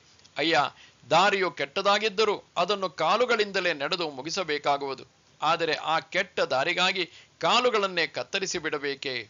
ಹಸಿದಿರುವ ಮನುಷ್ಯನ ಮುಂದೆ ಕುದಿಯುತ್ತಿರುವ ಅನ್ನವನ್ನು ಬಡಿಸಿದಾಗ ಅವನಿಗೆ ಅದನ್ನು ಸಹಿಸಲಾಗದೆ ಕಾಲಿನಿಂದ ಒದ್ದು ಬಿಟ್ಟರೆ ಉಪವಾಸವೇ ಇರಬೇಕಾಗುವುದು. ಹಾಗೆಯೇ ಕರ್ಮಗಳನ್ನು ಯುಕ್ತಿಯಿಂದ ಆಚರಿಸಿದರೆ ಕರ್ಮಗಳ ದೋಷವೂ ಇಲ್ಲವಾಗುತ್ತದೆ. ತಾಮಸ ಮನುಷ್ಯನು ಭ್ರಮಿಷ್ಠನಾದ್ದರಿಂದ ಇದನ್ನು ತಿಳಿಯುವುದಿಲ್ಲ. ಅವನು ತನ್ನ ಧರ್ಮದಂತೆ ತನಗೆ ಮಾಡಬೇಕಾದ ಕರ್ಮಗಳನ್ನು ಬಿಟ್ಟು ಬಿಡುತ್ತಾನೆ. ಆದ್ದರಿಂದ ನೀನು ಆ ತಾಮಸ ಮನುಷ್ಯನಂತೆ ಕರ್ಮತ್ಯಾಗದ ಅಧೀನನಾಗಬೇಡ. ದುಃಖಮಿತ್ಯೇವ ಯತ್ಕರ್ಮ ಕಾಯ ಕ್ಲೇಶ ಭಯಾತ್ಯಜೇತ್ ಸಕೃತ್ವಾ ರಾಜಸಂ ತ್ಯಾಗಂ ನೈವ ತ್ಯಾಗ ಫಲಂ ಲಭೇತ್. ಯಾವುದೆಲ್ಲ ಕರ್ಮವಿವೆಯೋ ಅವೆಲ್ಲವೂ ದುಃಖ ರೂಪವೇ ಆಗಿವೆ ಎಂದು ತಿಳಿದುಕೊಂಡು ಒಂದು ವೇಳೆ ಯಾವುದಾದರೂ ಶಾರೀರಿಕ ಕ್ಲೇಶದ ಭಯದಿಂದ ಕರ್ತವ್ಯ ಕರ್ಮಗಳನ್ನು ತ್ಯಾಗ ಮಾಡಿದ್ದೇ ಆದರೆ ಅವನು ಇಂತಹ ರಾಜಸವಾದ ತ್ಯಾಗವನ್ನು ಮಾಡಿ ತ್ಯಾಗದ ಫಲವನ್ನು ಯಾವ ಪ್ರಕಾರದಿಂದಲೂ ಪಡೆಯುವುದಿಲ್ಲ. ಅಥವಾ ತನ್ನ ಅಧಿಕಾರವನ್ನು ತಿಳಿದುಕೊಂಡು ತನ್ನ ವಿಹಿತ ಕರ್ಮಗಳಾವುವು ಎಂಬುದನ್ನು ಅರಿತುಕೊಂಡಿದ್ದರೂ ಆ ಕರ್ಮಗಳನ್ನು ಆಚರಿಸಲು ಕ್ಲೇಶಕ್ಕೆ ಹೆದರಿ ಬೇಸರ ಪಡುವನು. ಕರ್ಮದ ಆರಂಭವು ಕ್ಷಣಕಾಲ ಕಠಿಣವೆನಿಸುವುದು ನಿಜ. ಬುತ್ತಿಯನ್ನು ಒಯ್ಯುವಾಗ ಭಾರವೆನಿಸುವುದು, ಕಹಿಬೇವಿನ ಎಲೆಗಳನ್ನು ತಿನ್ನುವಾಗ ಕಹಿ ಎನಿಸುವುದು, ಅಳಲೆಕಾಯಿ ಒಗರಾಗಿ ಕಾಣುವುದು. ಹಾಗೆಯೇ ಕರ್ಮದ ಆರಂಭ ಕಠಿಣವೆನಿಸುವುದು. ಅಥವಾ ಆಕಳು ಇದ್ದು ಇರಿಯುವುದಿದ್ದರೆ ಸೇವಂತಿಯ ಗಿಡಕ್ಕೆ ಮುಳ್ಳಿನ ಗಿಡವು ತೊಂದರೆ ಪಡಿಸಿದಂತೆ ಅಡಿಗೆ ಮಾಡುವಾಗ ಭೋಜನದ ಸುಖ ಸಿಗುವುದಿಲ್ಲ. ಹಾಗೆಯೇ ಕರ್ಮವನ್ನು ಆರಂಭಿಸುವಾಗ ಬಹಳ ಕಠೋರವಾಗಿರುತ್ತದೆ, ಅದನ್ನು ಮಾಡಲು ಶ್ರಮವಿರುತ್ತದೆ ಎಂದು ಅವನು ತಿಳಿಯುವನು. ಅಲ್ಲದೆ ಕರ್ಮದ ಆರಂಭವನ್ನು ಯಥಾವಿಧಿಯಾಗಿ ಮಾಡುವನು. ಆದರೆ ಕುದಿಯುವ ವಸ್ತುವು ಕೈಯಲ್ಲಿ ಬಿದ್ದು ಕೈ ಸುಡುವಾಗ ಅದನ್ನು ಎಸೆದು ಬಿಡುವಂತೆ ಆ ಕರ್ಮಾಚರಣೆಯಿಂದ ಶ್ರಮವೆನಿಸಿದಾಗ ಆ ಕರ್ಮಗಳನ್ನು ನಡುವಿನಲ್ಲೇ ಬಿಟ್ಟು ಬಿಡುವನು. ಮತ್ತೆ ಹೇಳುತ್ತಾನೆ, ನನ್ನ ಮಹದ್ಭಾಗ್ಯದಿಂದ ಉತ್ತಮ ದೇಹ ದೊರಕಿದೆ. ಪಾಪಿಗಳಂತೆ ಕರ್ಮಗಳನ್ನು ಆಚರಿಸಿ ಶರೀರಕ್ಕೆ ಏಕೆ ಕಷ್ಟ ಕೊಡಬೇಕು? ಕರ್ಮಗಳನ್ನು ಆಚರಿಸಿ ಅದರಿಂದ ಸಿಗುವ ಭೋಗಗಳ ಅವಶ್ಯಕತೆ ನನಗಿಲ್ಲ. ಹಾಗಾದರೆ ಇಂದು ನನಗೆ ಪ್ರಾಪ್ತವಾದ ಐಶ್ವರ್ಯವನ್ನು ಏಕೆ ಭೋಗಿಸಬಾರದು? ಅರ್ಜುನ, ಹೀಗೆ ಶರೀರಕ್ಕೆ ಕ್ಲೇಶವಾಗುವುದೆಂಬ ಭಯದಿಂದ ಕರ್ಮಗಳನ್ನು ಬಿಡುವುದಕ್ಕೆ ರಾಜಸ ತ್ಯಾಗವೆಂದು ಹೇಳುತ್ತಾರೆ. ಅಲ್ಲಿಯೂ ಕರ್ಮತ್ಯಾಗವಾಗುತ್ತದೆ. ಆದರೆ ಅವನಿಗೆ ಕರ್ಮತ್ಯಾಗದ ಫಲ ಸಿಗುವುದಿಲ್ಲ. ಉಕ್ಕಿ ಬಂದ ತುಪ್ಪವು ಅಗ್ನಿಗೆ ಬಿದ್ದರೂ ಅದಕ್ಕೆ ಹೋಮದ ಯೋಗ್ಯತೆ ದೊರಕುವುದಿಲ್ಲ. ಅಥವಾ ಯಾರೋ ಒಬ್ಬನು ನೀರಿನಲ್ಲಿ ಮುಳುಗಿ ಸತ್ತು ಹೋದರೆ ಅವನು ಜಲಸಮಾಧಿಯನ್ನು ಸ್ವೀಕರಿಸಿದನೆಂದು ಹೇಳಲಾಗುವುದಿಲ್ಲ. ಅವನು ಅಪಘಾತದಿಂದಲೇ ಸತ್ತನೆಂದು ಹೇಳಬೇಕು. ಹಾಗೆಯೇ ದೇಹದ ಮೇಲೆ ಪ್ರೀತಿ ಇರಿಸಿಕೊಂಡು ಕರ್ಮಕ್ಕೆ ತಿಲಾಂಜಲಿಯನ್ನು ಕೊಟ್ಟರೆ ಅವನಿಗೆ ಕರ್ಮ ತ್ಯಾಗದ ಫಲ ಸಿಕ್ಕುವುದಿಲ್ಲ. ಆತ್ಮಜ್ಞಾನ ಪ್ರಾಪ್ತವಾದವನಿಗೆ ಸೂರ್ಯೋದಯವಾದಾಗ ನಕ್ಷತ್ರಗಳ ತೇಜವು ಅಡಗುವಂತೆ ಅರ್ಜುನ, ಆ ಕರ್ಮತ್ಯಾಗದಿಂದ ಅಜ್ಞಾನ ಸಹಿತ ಕ್ರಿಯೆಗಳು ಲೋಪವಾಗುತ್ತವೆ. ಅದರಿಂದ ಮೋಕ್ಷ ಪ್ರಾಪ್ತಿಯೂ ಆಗುತ್ತದೆ. ಅರ್ಜುನ, ಆ ಮೋಕ್ಷ ಪ್ರಾಪ್ತಿಯು ಅಜ್ಞಾನದಿಂದ ಕರ್ಮದ ತ್ಯಾಗ ಮಾಡುವುದರಿಂದ ಆಗುವುದಿಲ್ಲ. ಆದ್ದರಿಂದ ಅದು ನಿಜವಾದ ತ್ಯಾಗವಾಗಿರದೆ ರಾಜಸ ತ್ಯಾಗವಾಗಿದೆ. ಯಾವ ತ್ಯಾಗದಿಂದ ಮೋಕ್ಷ ಪ್ರಾಪ್ತಿಯು ತನ್ನ ಮನೆಗೆ ನಡೆದು ಬರುವುದೋ ಅದನ್ನು ಪ್ರಸಂಗಾನುಸಾರವಾಗಿ ನಿನಗೆ ಹೇಳುತ್ತೇನೆ, ಕೇಳು. ಕಾರ್ಯಮಿತ್ಯೇವ ಯತ್ಕರ್ಮ ನಿಯತಂ ಕ್ರಿಯತೆ ಅರ್ಜುನ, ಸಂಗಂ ತ್ಯಕ್ತ್ವಾ ಫಲಂಚೈವ ಸತ್ಯಾಗಃ ಸಾತ್ವಿಕೋ ಮತಃ. ಎಲೈ ಅರ್ಜುನನೇ, ಯಾವ ಶಾಸ್ತ್ರವಿಹಿತವಾದ ಕರ್ಮವು ಮಾಡಲೇಬೇಕು ಎಂಬ ಕರ್ತವ್ಯ ಭಾವದಿಂದ ಆಸಕ್ತಿ ಮತ್ತು ಫಲವನ್ನು ತ್ಯಾಗಗೈದು ಮಾಡಲಾಗುತ್ತದೆಯೋ ಅದೇ ಸಾತ್ವಿಕ ತ್ಯಾಗವೆಂದು ತಿಳಿಯಲಾಗಿದೆ.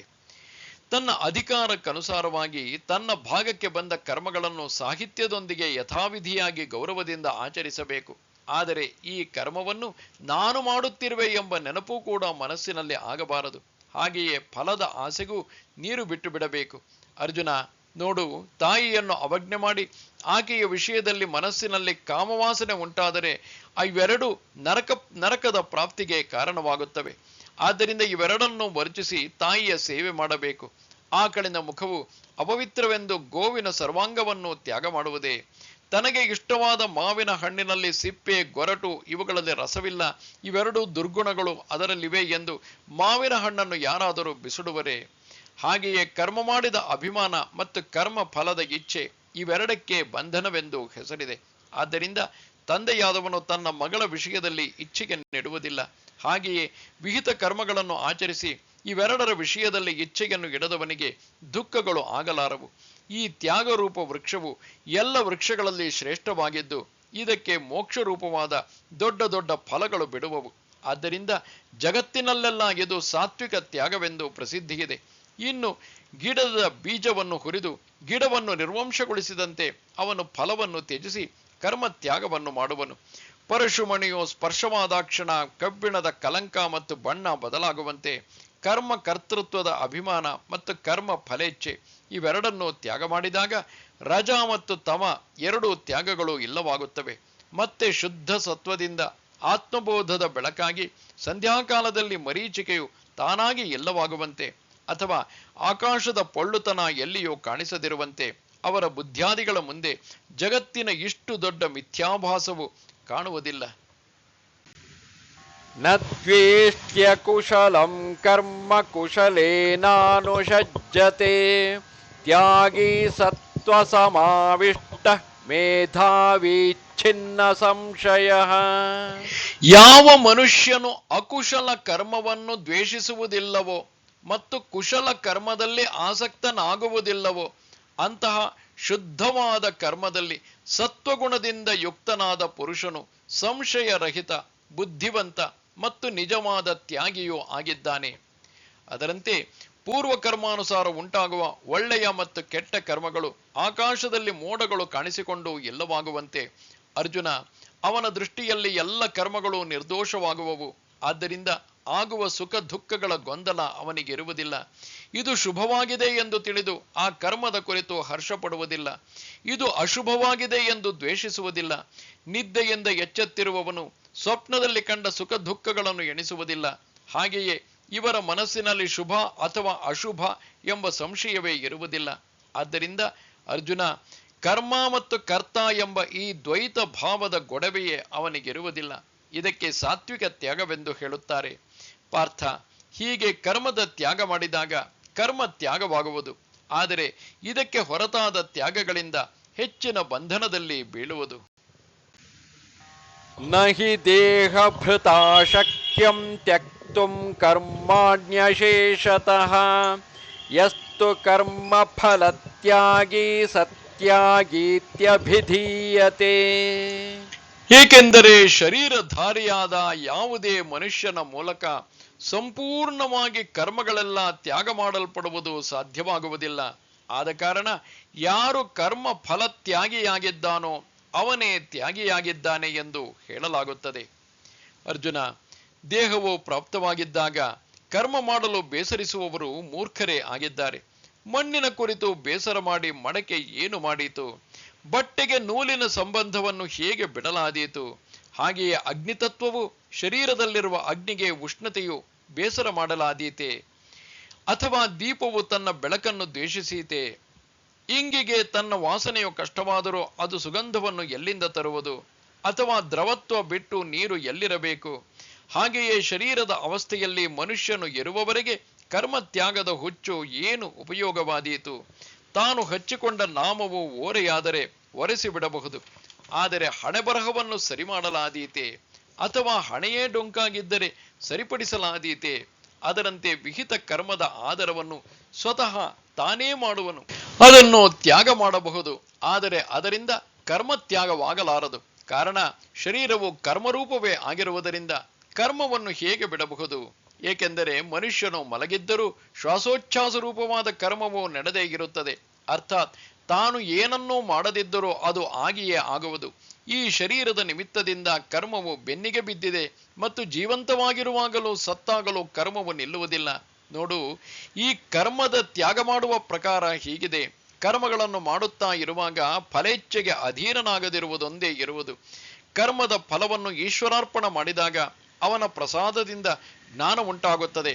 ಮತ್ತೆ ಹಗ್ಗದ ಜ್ಞಾನವಾದಾಗ ಸರ್ಪದ ಶಂಕೆಯು ದೂರವಾಗುವುದು. ಹಾಗೆಯೇ ಈ ಆತ್ಮಬೋಧದಿಂದ ಅಜ್ಞಾನ ಸಹಿತ ಕರ್ಮದ ನಾಶವಾಗುತ್ತದೆ.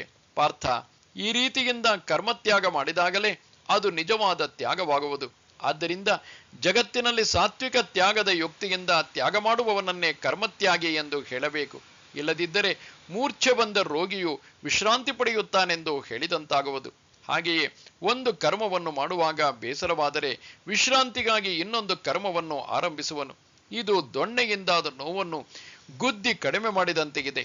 ಆದರೆ ಇದಿರಲಿ, ಕರ್ಮಫಲ ತ್ಯಾಗವನ್ನು ಮಾಡಿ ಕರ್ಮಕ್ಕೆ ನಿಷ್ಕರ್ಮತ್ವವನ್ನು ತಂದವನೇ ಈ ತ್ರಿಭುವನದಲ್ಲಿ ತ್ಯಾಗಿಯಾಗಿರುವನು. ಅನಿಷ್ಟಮಿಷ್ಟಂ ಮಿಶ್ರಂಚ ತ್ರಿವಿಧಂ ಕರ್ಮಣಃ ಫಲಂ ಭವತ್ಯತ್ಯಾಗಿನಾಂ ಪ್ರೇತ್ಯ ನತು ಸನ್ಯಾಸಿನಾಂ ಕ್ವಚಿತ್.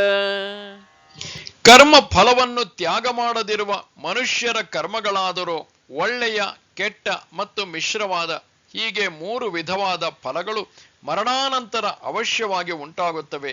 ಆದರೆ ಕರ್ಮ ಫಲವನ್ನು ತ್ಯಾಗ ಮಾಡಿಬಿಡುವ ಮನುಷ್ಯರ ಕರ್ಮಗಳ ಫಲವು ಯಾವ ಕಾಲದಲ್ಲಿಯೂ ಉಂಟಾಗುವುದಿಲ್ಲ. ಇಲ್ಲದಿದ್ದರೆ ಅರ್ಜುನ, ಕರ್ಮ ಫಲದ ಆಸೆಯನ್ನು ಬಿಡದವರೇ ಈ ಮೂರೂ ರೀತಿಯ ಕರ್ಮ ಫಲಗಳನ್ನು ಅನುಭವಿಸಲು ಗುರಿಯಾಗುತ್ತಾರೆ. ಮಗಳಿಗೆ ತಾನು ಜನ್ಮ ಕೊಟ್ಟಿದ್ದರೂ ಈಕೆಯು ನನ್ನವಳಲ್ಲ ಎಂದೇ ಆಕೆಯ ಮೇಲಿನ ಮಮತೆಯನ್ನು ಬಿಟ್ಟು ಕನ್ಯಾದಾನ ಮಾಡಿಕೊಡುತ್ತಾನೆ. ಮತ್ತೆ ಮದುವೆಯಾದ ಅಳಿಯನು ಆಕೆಯ ಮಾಯಾಪಾಶದಲ್ಲಿ ಬೀಳುವನು. ವಿಷದ ತೋಟವನ್ನು ಮಾಡಿ ಅದನ್ನು ಮಾರಿ ಲಾಭ ಪಡೆದು ತಮ್ಮ ಪ್ರಪಂಚವನ್ನು ಸುಖವಾಗಿ ನಡೆಸುವರು. ಆದರೆ ಅದನ್ನು ಖರೀದಿಸಿದವರು ಹಣ ಖರ್ಚು ಮಾಡಿ ಸೇವಿಸಿ ಸಾಯುವರು. ಹಾಗೆಯೇ ಕರ್ತೃತ್ವದ ಅಭಿಮಾನವನ್ನಿರಿಸಿಕೊಂಡು ಕರ್ಮಗಳನ್ನು ಮಾಡಿದರು ಅಥವಾ ಕರ್ತೃತ್ವವು ಇಲ್ಲದೆ ಫಲಾಪೇಕ್ಷೆಯನ್ನು ಬಿಟ್ಟು ಕರ್ಮಗಳನ್ನು ಮಾಡಿದರು ಇಬ್ಬರಿಗೂ ಕರ್ಮ ಮಾಡುವುದು ತಪ್ಪುವುದಿಲ್ಲ.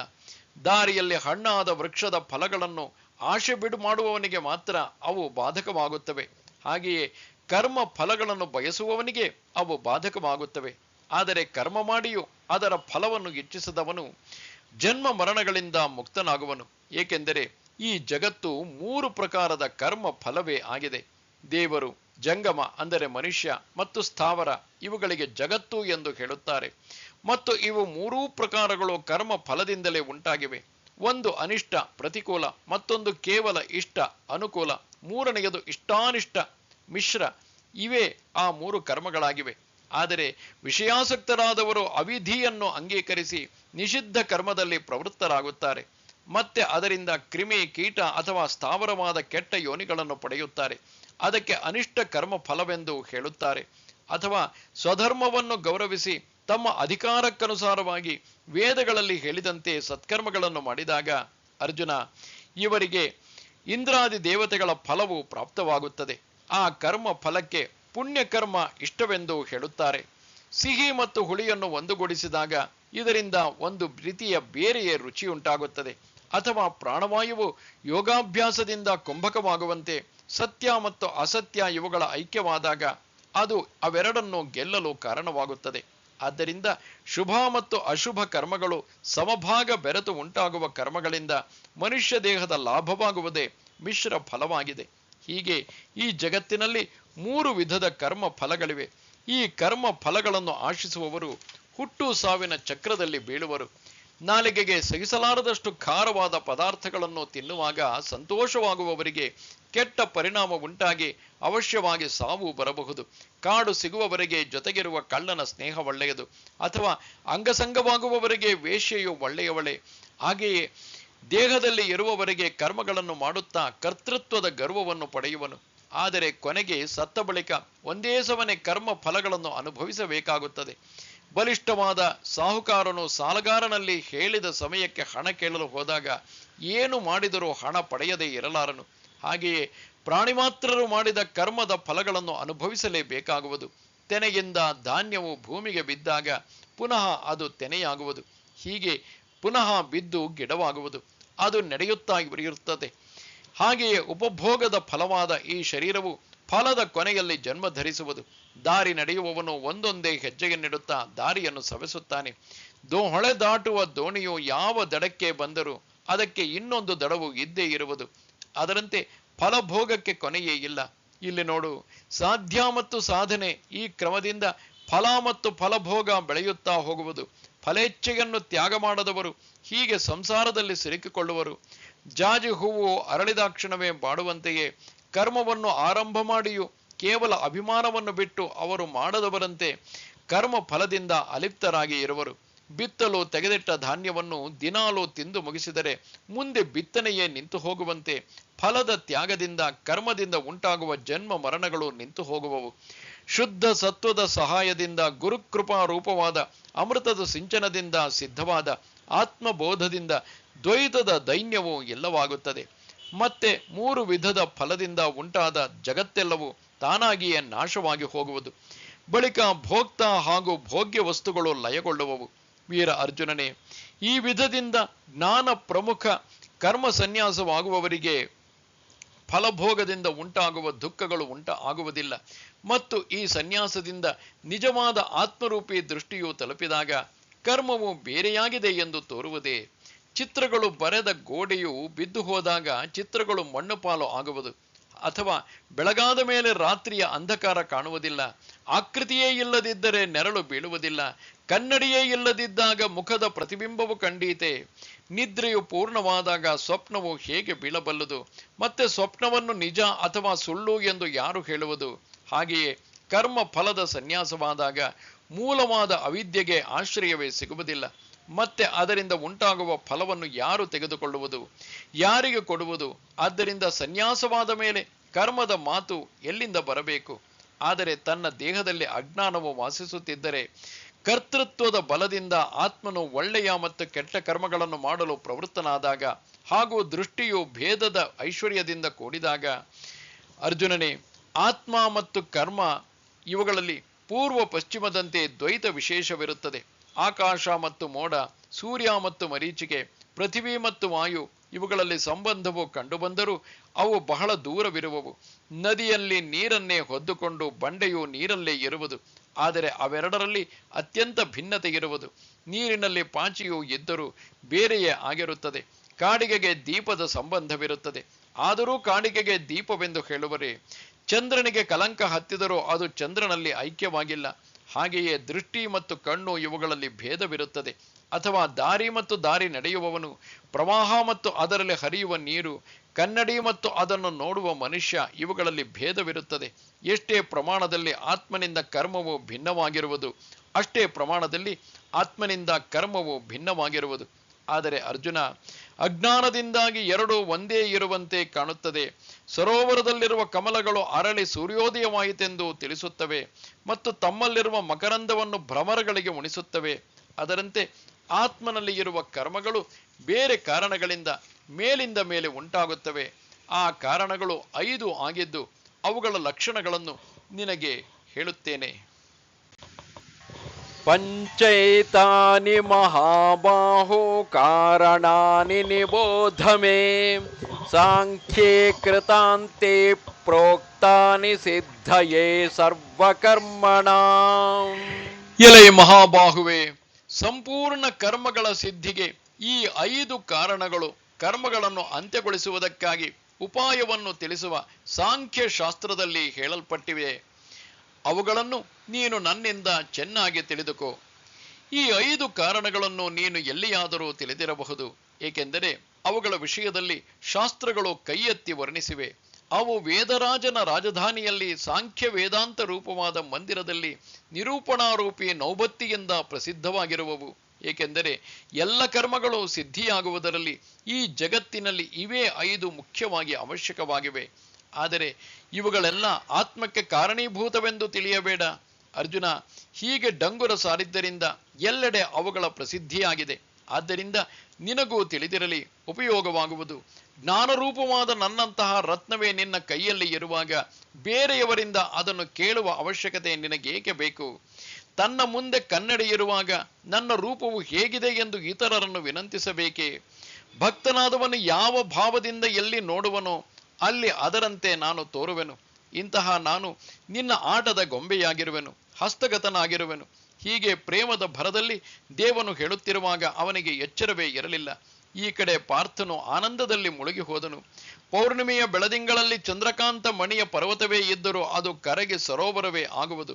ಹೀಗೆ ಸುಖ ಮತ್ತು ಅದರ ಅನುಭವ, ಈ ಭಾವಗಳ ಪರದೆಯೂ ಇಲ್ಲವಾಗಿ ಸುಖವೇ ಅರ್ಜುನನ ಆಕೃತಿಯಿಂದ ಕಂಡುಬಂದನು. ಆಗ ದೇವನು ಸಮರ್ಥನಾಗಿದ್ದರಿಂದ ಅವನಿಗೆ ನೆನಪಾಗಿ ಸುಖದ ಸಮುದ್ರದಲ್ಲಿ ಮುಳುಗುತ್ತಿದ್ದ ಅರ್ಜುನನನ್ನು ಮೇಲೆತ್ತಿದನು. ಅರ್ಜುನನು ಇಷ್ಟೊಂದು ದೊಡ್ಡ ಪ್ರಜ್ಞಾವಂತನಾಗಿದ್ದರೂ ಬುದ್ಧಿಯ ಪ್ರಸಾರ ಸಹಿತ ಮುಳುಗತೊಡಗಿದನು.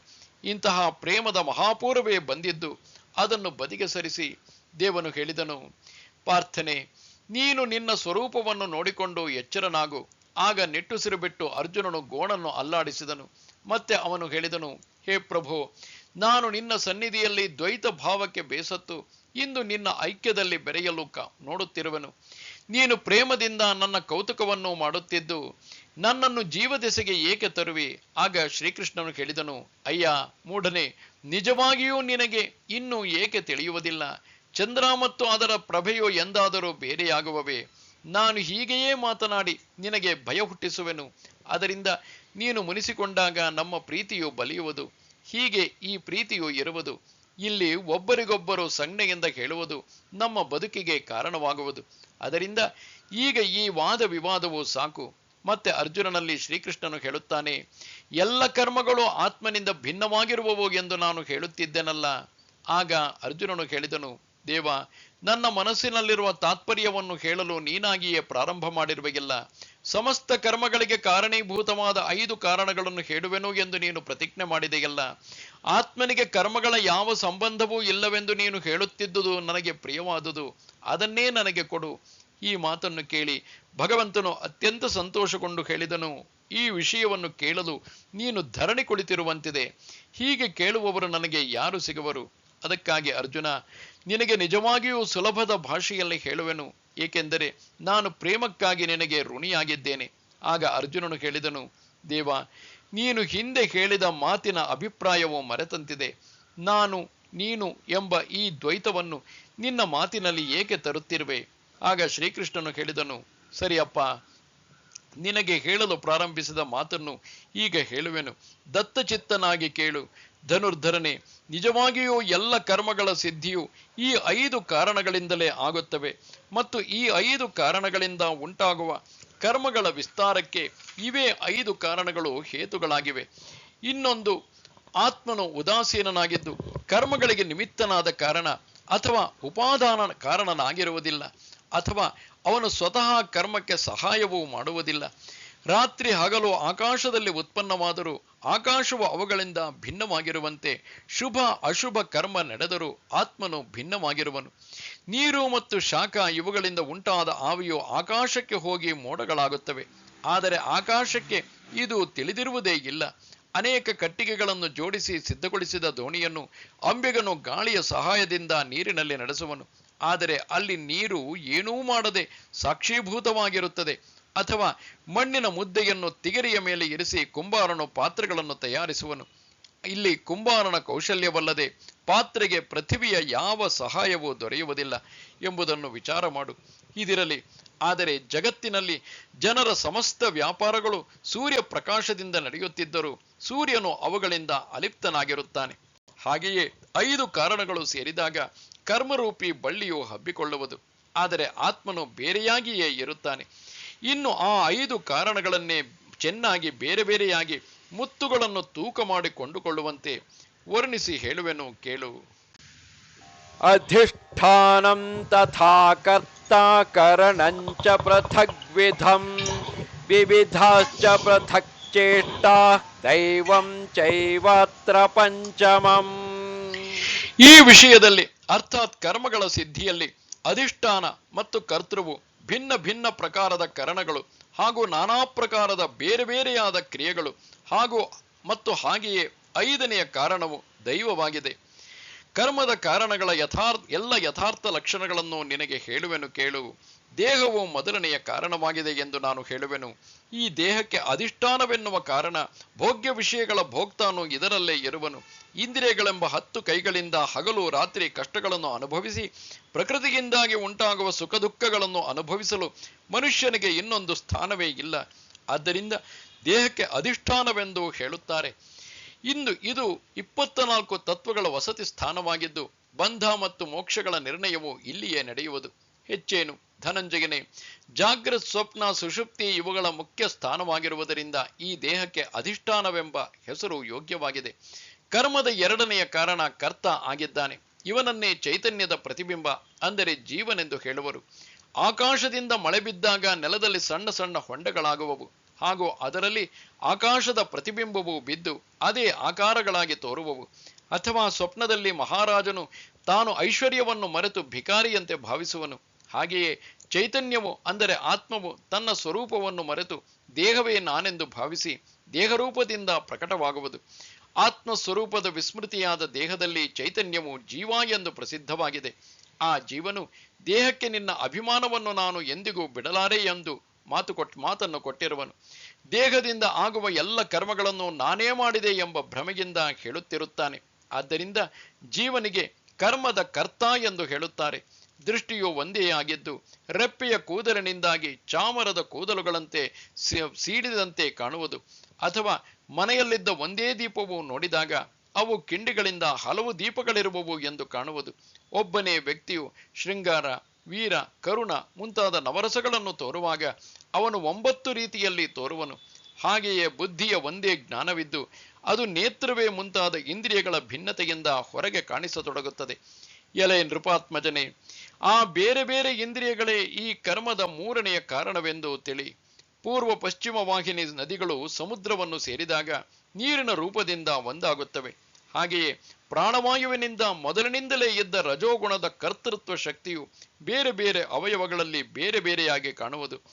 ಮಾತಿನ ಮೂಲಕ ಅದು ಹೊರಬಿದ್ದಾಗ ಅದನ್ನು ವಾಣಿ ಎಂದು ಹೇಳುವರು. ಕೈಗಳ ಮೂಲಕ ಅದು ಹೊರಗೆ ಬಿದ್ದಾಗ ಕೊಟ್ಟುಕೊಳ್ಳುವ ಕ್ರಿಯೆ ಎಂದು ಹೇಳುವರು. ಅಯ್ಯ, ಇದು ಕಾಲಿನಲ್ಲಿ ಬಂದಾಗ ಗತಿ ಎಂದು ಹೇಳುವರು ಮತ್ತು ಮಲಮೂತ್ರದ ಮೂಲಕ ಬಂದಾಗ ವಿಸರ್ಜನೆ ಎಂದು ಹೇಳುವರು. ಶರೀರದಲ್ಲಿ ನಾಭಿಯಿಂದ ಹೃದಯದವರೆಗೆ ಓಂಕಾರದ ವೃದ್ಧಿ ಮಾಡುವುದು, ಅದನ್ನೇ ಪ್ರಾಣವಾಯು ಎಂದು ಹೇಳುವರು. ಮತ್ತೆ ಮೇಲೆ ಬರುವ ಶ್ವಾಸೋಚ್ಛ್ವಾಸಕ್ಕೆ ಉದಾನ ಕಂಠಸ್ಥ ವಾಯುವೆಂಬ ಹೆಸರು ಬರುವುದು. ಅದಕ್ಕೆ ಗುದದ್ವಾರದಿಂದ ಹೊರಗೆ ಬರುವಾಗ ಅಪಾನವಾಯು ಎಂದು ಹೆಸರಾಗುವುದು. ಇಡೀ ಶರೀರದಲ್ಲಿ ವ್ಯಾಪಿಸಿದಾಗ ವ್ಯಾನ ಶರೀರಸ್ಥ ವಾಯುವೆಂದು ಹೇಳುವರು. ತಿಂದ ಅನ್ನದ ರಸಗಳು ಶರೀರದಲ್ಲೆಲ್ಲ ಪಸರಿಸಿ ಎಲ್ಲ ಮೂಲೆ ಮೂಲೆಗಳಿಗೂ ಬಿಡದೆ ತುಂಬಿಸುವುದು.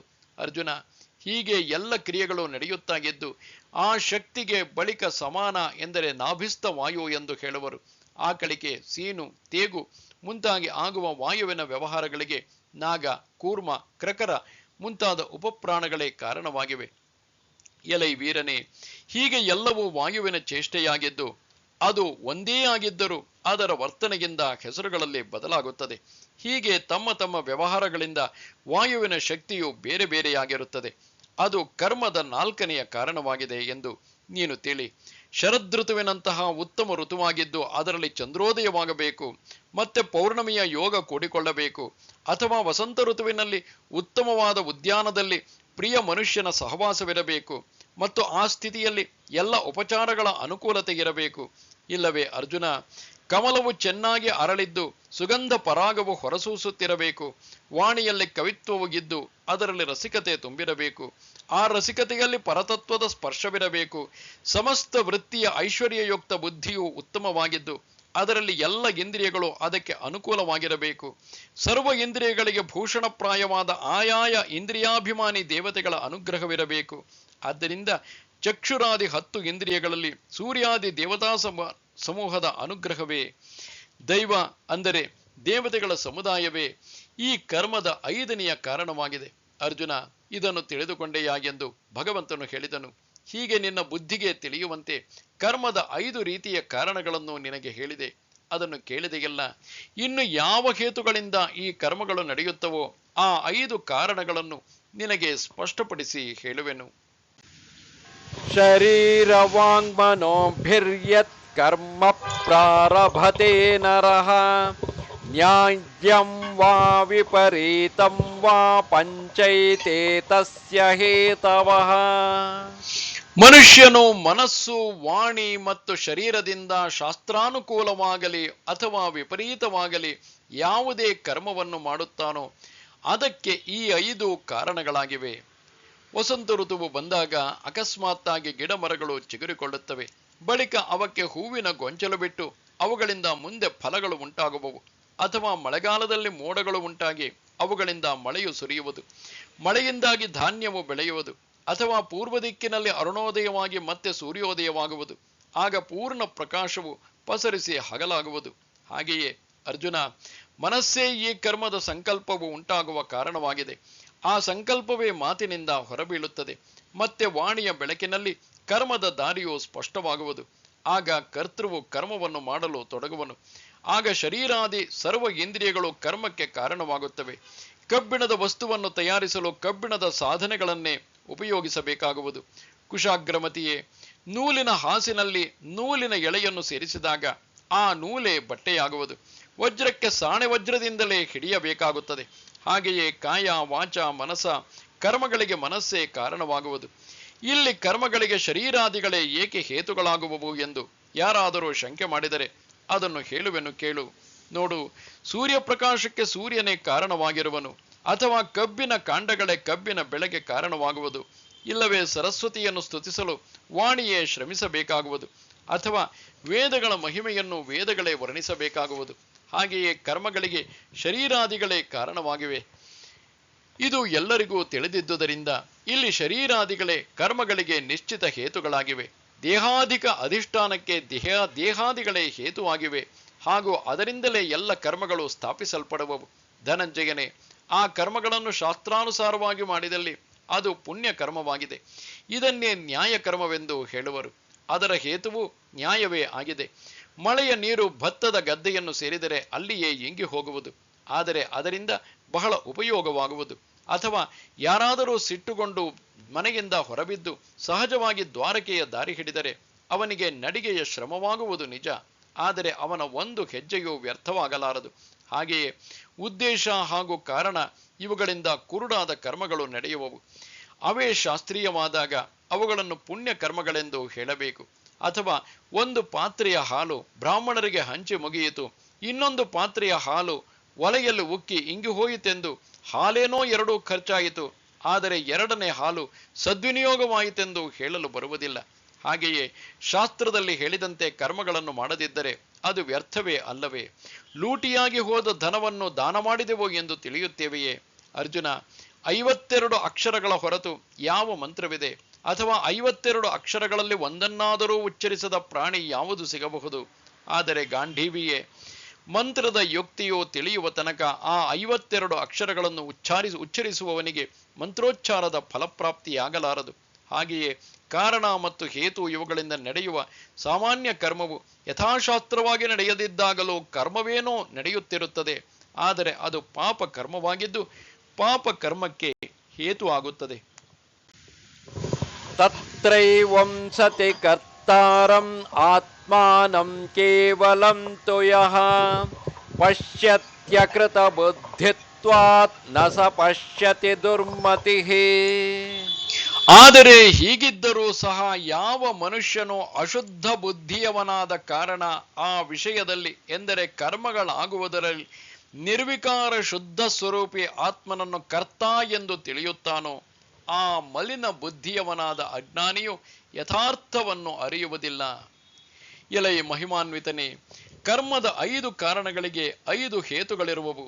ಹಾಗಿರುವಾಗ ಇಲ್ಲಿ ಕರ್ತನು ಆತ್ಮನು ಕರ್ಮಕ್ಕೆ ಕಾರಣನಾಗಿರುವನು. ಹೇಳು ನೋಡುವ. ಸೂರ್ಯನು ವಿಷಯನಾಗಿರದೆ ನೇತ್ರಾದಿ 5 ಇಂದ್ರಿಯಗಳ ವಿಷಯಗಳನ್ನು ಪ್ರಕಟಿಸುತ್ತಾನೆ.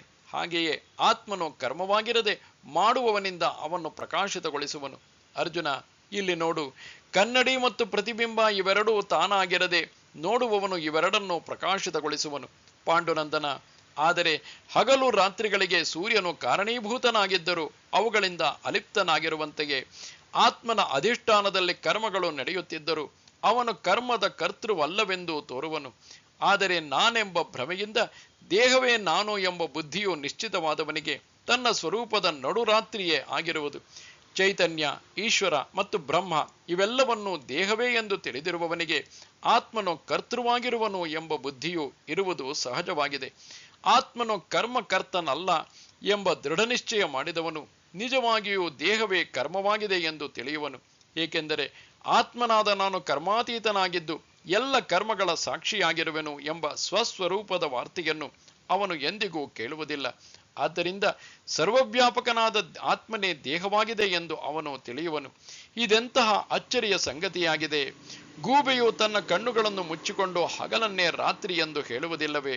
ಇಲ್ಲಿ ನೋಡು, ಆಕಾಶದಲ್ಲಿರುವ ನಿಜವಾದ ಸೂರ್ಯನನ್ನು ಎಂದೂ ನೋಡದವನು ನೀರಿನ ಹೊಂಡದಲ್ಲಿ ಬಿದ್ದಿರುವ ಸೂರ್ಯ ಬಿಂಬವನ್ನು ನೋಡಿ ಇವನೇ ಸೂರ್ಯನೆಂದು ತಿಳಿಯುವುದಿಲ್ಲವೇ? ಹೊಂಡದಲ್ಲಿ ನೀರು ಶೇಖರಣೆಯಾದಾಗ ಸೂರ್ಯನು ಹುಟ್ಟಿದನೆಂದು, ಗಾಳಿಯಿಂದ ನೀರು ಅಲ್ಲಾಡಿದಾಗ ಸೂರ್ಯನಿಗೆ ಕಂಪನ ಉಂಟಾಗಿದೆ ಎಂದು, ನೀರು ಬತ್ತಿ ಹೋದಾಗ ಸೂರ್ಯನು ನಾಶ ಹೊಂದಿದನೆಂದು ಹೇಳುವನು.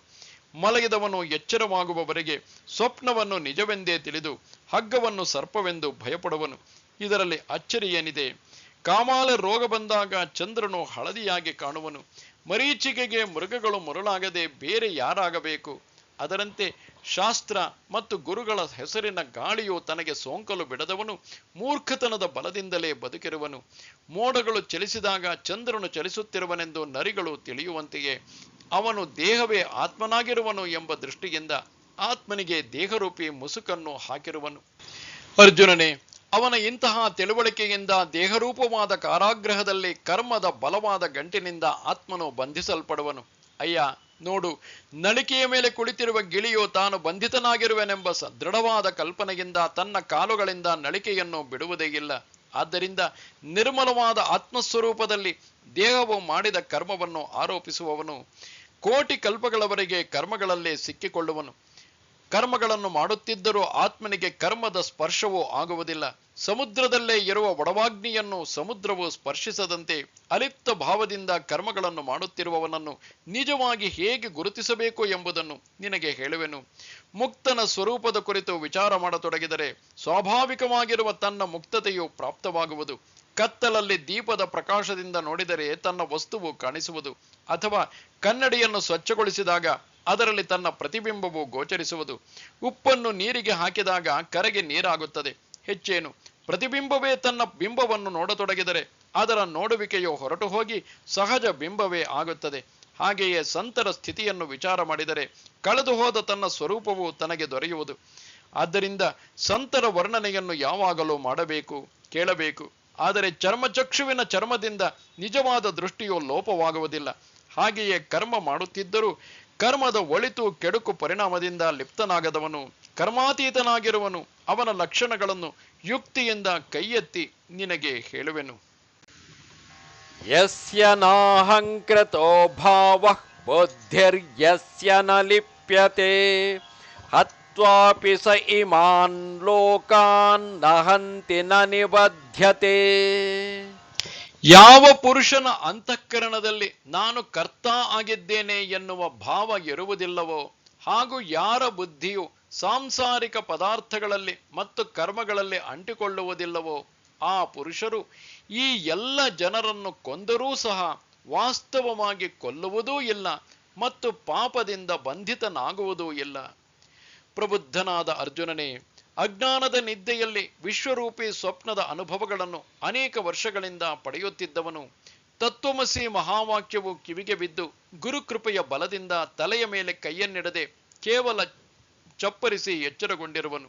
ಅರ್ಜುನ, ಜಗದ್ರೂಪಿ ಸ್ವಪ್ನ ಮತ್ತು ಅಜ್ಞಾನ ರೂಪಿ ನಿದ್ರೆಯನ್ನು ಬದಿಗೊತ್ತಿ ನಿಜಸ್ವರೂಪದ ದರ್ಶನದಿಂದ ಎಚ್ಚರಗೊಂಡಿರುವನು. ಚಂದ್ರೋದಯವಾದಾಗ ಮೃಗಜಲದ ಮಹಾಪುರವು ತನ್ನಷ್ಟಕ್ಕೆ ತಾನು ಕಣ್ಮರೆಯಾಗುವುದು, ಅಥವಾ ಮಗುವು ಬಾಲ್ಯವು ಕಳೆದು ಹೋದಾಗ ಗುಮ್ಮನಿಗೆ ಹೆದರುವುದಿಲ್ಲ. ಕಟ್ಟಿಗೆ ಸುಟ್ಟು ಹೋದಾಗ ಅದರ ಅಂಕು ಡೊಂಕು ಕಟ್ಟಿಗೆಯ ಆಕಾರವು ಹೊರಟು ಹೋಗುವುದು, ಅಥವಾ ಎಚ್ಚರವಾದಾಗ ಸ್ವಪ್ನವು ಉಳಿಯುವುದಿಲ್ಲ. ಹಾಗೆಯೇ ಅರ್ಜುನ, ಅವನಿಗೆ ನಾನು ನನ್ನದು ಎಂಬ ಅಭಿಮಾನವಿರುವುದಿಲ್ಲ. ಕತ್ತಲೆಯನ್ನು ನೋಡಲೆಂದು ಸೂರ್ಯನು ಯಾವುದೇ ಗುಹೆಯನ್ನು ಹೊಕ್ಕರೂ ಅಲ್ಲಿ ಬೆಳಕಾಗಿ ಕತ್ತಲೆ ಇರುವುದೇ ಇಲ್ಲ. ನಾನು ಆತ್ಮನಾಗಿದ್ದೇನೆ ಎಂಬ ಅರಿವಿನ ನಿಶ್ಚಯ ದೃಢವಾದವನಿಗೆ ನೋಡಿದ ವಸ್ತುಗಳು ನೋಡುವ ದೃಷ್ಟಿಯು ಆತ್ಮಸ್ವರೂಪವೇ ಆಗುವುದು. ಅಗ್ನಿಯು ತಗುಲಿದ ಪದಾರ್ಥವು ಅಗ್ನಿರೂಪವೇ ಆಗಿ ಮತ್ತೆ ದಾಹ್ಯ ದಾಹಕ ಎಂಬ ಭೇದವು ಉಳಿಯುವುದಿಲ್ಲ. ಹಾಗೆಯೇ ಕರ್ಮದಲ್ಲಿ ದ್ವೈತವನ್ನಿಟ್ಟು ಆ ಕರ್ಮವನ್ನು ಮಾಡುವವನು ಆತ್ಮನೆಂಬ ಆರೋಪವು ಇಲ್ಲವಾದಾಗ ಯಾವುದು ಉಳಿಯುವುದೋ? ಆ ಆತ್ಮಸ್ಥಿತಿಯಲ್ಲಿ ನೆಲೆಸಿರುವ ಶ್ರೇಷ್ಠ ಪುರುಷನು ಇದು ನನ್ನ ದೇಹವಾಗಿದೆ ಮತ್ತು ನಾನು ಇದರಿಂದ ಬೇರೆಯಾಗಿದ್ದೇನೆ ಎಂದು ತಿಳಿಯುವನೇ. ಪ್ರಳಯ ಕಾಲದ ಜಲವು ಸಣ್ಣ ದೊಡ್ಡ ಪ್ರವಾಹಗಳನ್ನು ತನ್ನಿಂದ ಬೇರೆಯಾಗಿಸುವುದಿಲ್ಲ. ಹಾಗೆಯೇ ಅರ್ಜುನ, ಬ್ರಹ್ಮನೇ ನಾನೆಂಬ ಅಗಾಧ ಬೋಧವುಂಟಾಗಲು ಬ್ರಹ್ಮರೂಪವಾದ ಅಹಂಕಾರವು ದೇಹವಷ್ಟೇ ಹೇಗೆ ಆವರಿಸಿ ಎದ್ದೀತು? ನೋಡು, ಸೂರ್ಯನ ಪ್ರತಿಬಿಂಬವನ್ನು ಹಿಡಿದರೆ ಸೂರ್ಯನನ್ನೇ ಹಿಡಿದಂತಾದೀತೆ. ಮೊಸರನ್ನು ಕಡೆದ ಬೆಣ್ಣೆಯನ್ನು ಮಜ್ಜಿಗೆಯಲ್ಲಿ ಹಾಕಿದಾಗ ಹಿಂದಿನಂತೆ ಏಕರೂಪವಾದೀತೆ. ವೀರವರನೇ, ಅಥವಾ ಕಟ್ಟಿಗೆಯಲ್ಲಿ ಸ್ವಾಭಾವಿಕವಾಗಿ ಗುಪ್ತವಾಗಿರುವ ಅಗ್ನಿಯನ್ನು ತಿಕ್ಕಿ ಪ್ರಕಟಿಸಿದಾಗ ಅದನ್ನು ಮರದ ಪೆಟ್ಟಿಗೆಯಲ್ಲಿ ಅಡಗಿಸಿಡಬಹುದೇ? ರಾತ್ರಿಯ ಉದರದಿಂದ ಹೊರಬಂದ ಸೂರ್ಯನು ರಾತ್ರಿ ಎಂಬ ಶಬ್ದವನ್ನಾದರೂ ಕೇಳುವನೋ? ಹಾಗೆಯೇ ತಿಳಿಯುವ ವಸ್ತು ಮತ್ತು ತಿಳಿಯುವವನು ಎಂಬ ಭೇದವೇ ಇಲ್ಲದಿರುವ ಬೋಧವಿರುವವನಿಗೆ ನಾನು ದೇಹವಾಗಿದ್ದೇನೆ ಅಥವಾ ದೇಹವೇ ಆತ್ಮನಾಗಿರುವುದು ಎಂಬ ಗರ್ವ ಎಲ್ಲಿರುವುದು? ಎಲ್ಲಿಂದ ಎಲ್ಲಿಗೆ ಹೋದರೂ ಅಲ್ಲಿ ಆಕಾಶವು ತುಂಬಿಕೊಂಡೇ ಇರುವುದು. ಆದ್ದರಿಂದ ಸಹಜಾಗಿ ಅದು ಸರ್ವತ್ರ ವ್ಯಾಪ್ತವೇ ಆಗಿದೆ. ಹಾಗೆಯೇ ಅವನು ಮಾಡುವುದೆಲ್ಲವೋ ಆತ್ಮರೂಪವೇ ಆಗಿದೆ. ಮತ್ತೆ ಅವನು ಯಾವ ಕರ್ಮದ ಕರ್ತೃತ್ವ ಹೊರುವನು? ಗಗನವಲ್ಲದಿರುವ ಯಾವ ಸ್ಥಳವೂ ಇಲ್ಲ, ಸಮುದ್ರಕ್ಕೆ ಪ್ರವಾಹವಿಲ್ಲ, ಧ್ರುವ ನಕ್ಷತ್ರಕ್ಕೆ ಎಲ್ಲಿಗೂ ಹೋಗಲಾಗುವುದಿಲ್ಲ. ಹಾಗೆಯೇ ಆ ಮನುಷ್ಯನ ಸ್ಥಿತಿ ಉಂಟಾಗುತ್ತದೆ. ಹೀಗೆ ಆತ್ಮಜ್ಞಾನದಿಂದ ಕರ್ಮಗಳ ಕರ್ತೃತ್ವದ ಅಭಿಮಾನವು ವ್ಯರ್ಥವಾಗುವುದು. ಆದರೂ ಅವನ ದೇಹವಿರುವ ತನಕ ಅವನಿಂದ ಕರ್ಮಗಳು ಆಗುತ್ತಿರುವವು. ಗಾಳಿಯು ಬೀಸುವುದು ನಿಂತು ಹೋದಾಗ ಗಿಡದ ಎಲೆ ಅಲುಗಾಡುವುದು ನಿಂತು ಹೋಗುವುದಿಲ್ಲ. ಅಥವಾ ಕರ್ಪೂರವನ್ನು ಹಾಕಿಟ್ಟ ಡಬ್ಬದಲ್ಲಿ ಕರ್ಪೂರವು ಮುಗಿದರೂ ವಾಸನೆ ಹೋಗುವುದಿಲ್ಲ. ಸಂಗೀತ ಸಮಾರಂಭ ಮುಗಿದರೂ ಗಾನದಿಂದ ಉಂಟಾದ ಮನಸ್ಸಿನ ಆನಂದ ಕಡಿಮೆಯಾಗುವುದಿಲ್ಲ. ನೀರಿನಿಂದ ತೊಯ್ದಿರುವ ನೆಲವು ನೀರಿಲ್ಲದಿದ್ದರೂ ಅದರ ತೇವ ಹೋಗುವುದಿಲ್ಲ. ಸೂರ್ಯನು ಮುಳುಗಿದರೂ ಸಾಯಂಕಾಲ ಪಶ್ಚಿಮದ ಕಡೆ ಆಕಾಶದಲ್ಲಿ ಬೆಳಕು ಕಾಣುವುದು. ಹಾಗೆಯೇ ಬಾಣವನ್ನು ಹೊಡೆದಾಗಲೂ ಬಾಣವು ತನ್ನಲ್ಲಿದ್ದ ಶಕ್ತಿಯು ಮುಗಿಯುವವರೆಗೆ ಮುಂದೆ ಧಾವಿಸುತ್ತಾ ಇರುತ್ತದೆ. ಅಥವಾ ಕುಂಬಾರನು ತಿಗರಿಯ ಮೇಲಿನ ಮಣ್ಣಿನ ಪಾತ್ರೆಯನ್ನು ತೆಗೆದರೂ ಮೊದಲಿನ ಗತಿಯಂತೆ ಆ ತಿಗರಿಯು ತಿರುಗುತ್ತಾ ಇರುತ್ತದೆ. ಹಾಗೆಯೇ ಧನಂಜಯನೇ, ದೇಹದ ಅಭಿಮಾನ ಇಲ್ಲವಾದಾಗಲೂ ಯಾವ ಕರ್ಮದಿಂದ ದೇಹವು ಉತ್ಪನ್ನವಾಗಿದೆಯೋ ಆ ಕರ್ಮಗಳೇ ನಿರೀಚ್ಛೆಯಾಗಿ ಚೇಷ್ಟೆಗಳನ್ನು ಮಾಡಿಸುವವು. ಸಂಕಲ್ಪವಿಲ್ಲದೆ ಸ್ವಪ್ನವು ಕಾಣುವುದು. ಕಾಡಿನಲ್ಲಿ ನಡೆದೆಯೇ ಮರಗಳು ಬೆಳೆಯುವವು. ರಚಿಸದೆಯೇ ಆಕಾಶದಲ್ಲಿ ಗಂಧರ್ವ ನಗರಿಯು ಕಾಣುವುದು. ಹಾಗೆಯೇ ಆತ್ಮನ ಸಂಕಲ್ಪವಿಲ್ಲದೆಯೇ ದೇಹವೇ ಮೊದಲಾದ ಹಿಂದೆ ಹೇಳಿದ 5 ಕಾರಣಗಳು ಕ್ರಿಯೆಗಳನ್ನು ಮಾಡಲು ಕಾರಣೀಭೂತಗಳಾಗುವವು. ಆದರೆ ಹಿಂದಿನ ಜನ್ಮದ ಸಂಸ್ಕಾರದಿಂದ 5 ಕಾರಣಗಳು ಮತ್ತು 5 ಹೇತುಗಳು ಅನೇಕ ಕ್ರಿಯೆಗಳನ್ನು ಮಾಡಿಸುವವು.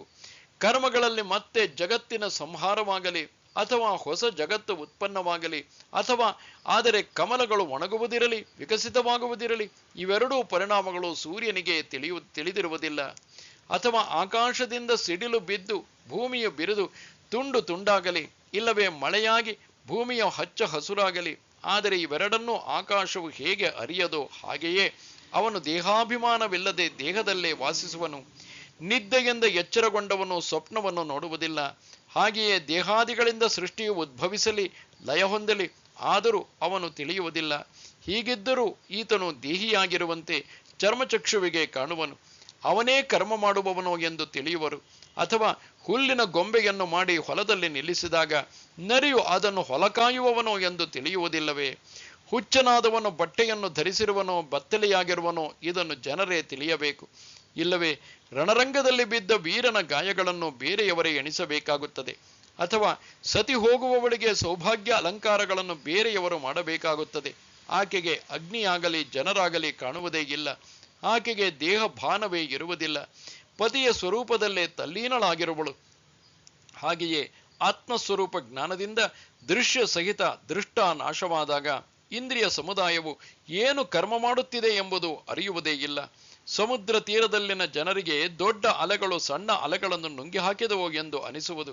ಆದರೆ ನೀರಿನ ದೃಷ್ಟಿಯಿಂದ ಯಾವ ಅಲೆಯು ಯಾವ ಅಲೆಯನ್ನು ನುಂಗಿ ಹಾಕಿತು?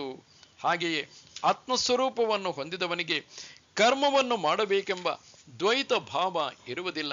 ನೋಡು, ಬಂಗಾರದ ದೇವಿಯು ಬಂಗಾರದ ತ್ರಿಶೂಲದಿಂದ ಬಂಗಾರದ ಮಹಿಷಾಸುರನನ್ನು ಸಂಹಾರ ಮಾಡಿದಳು.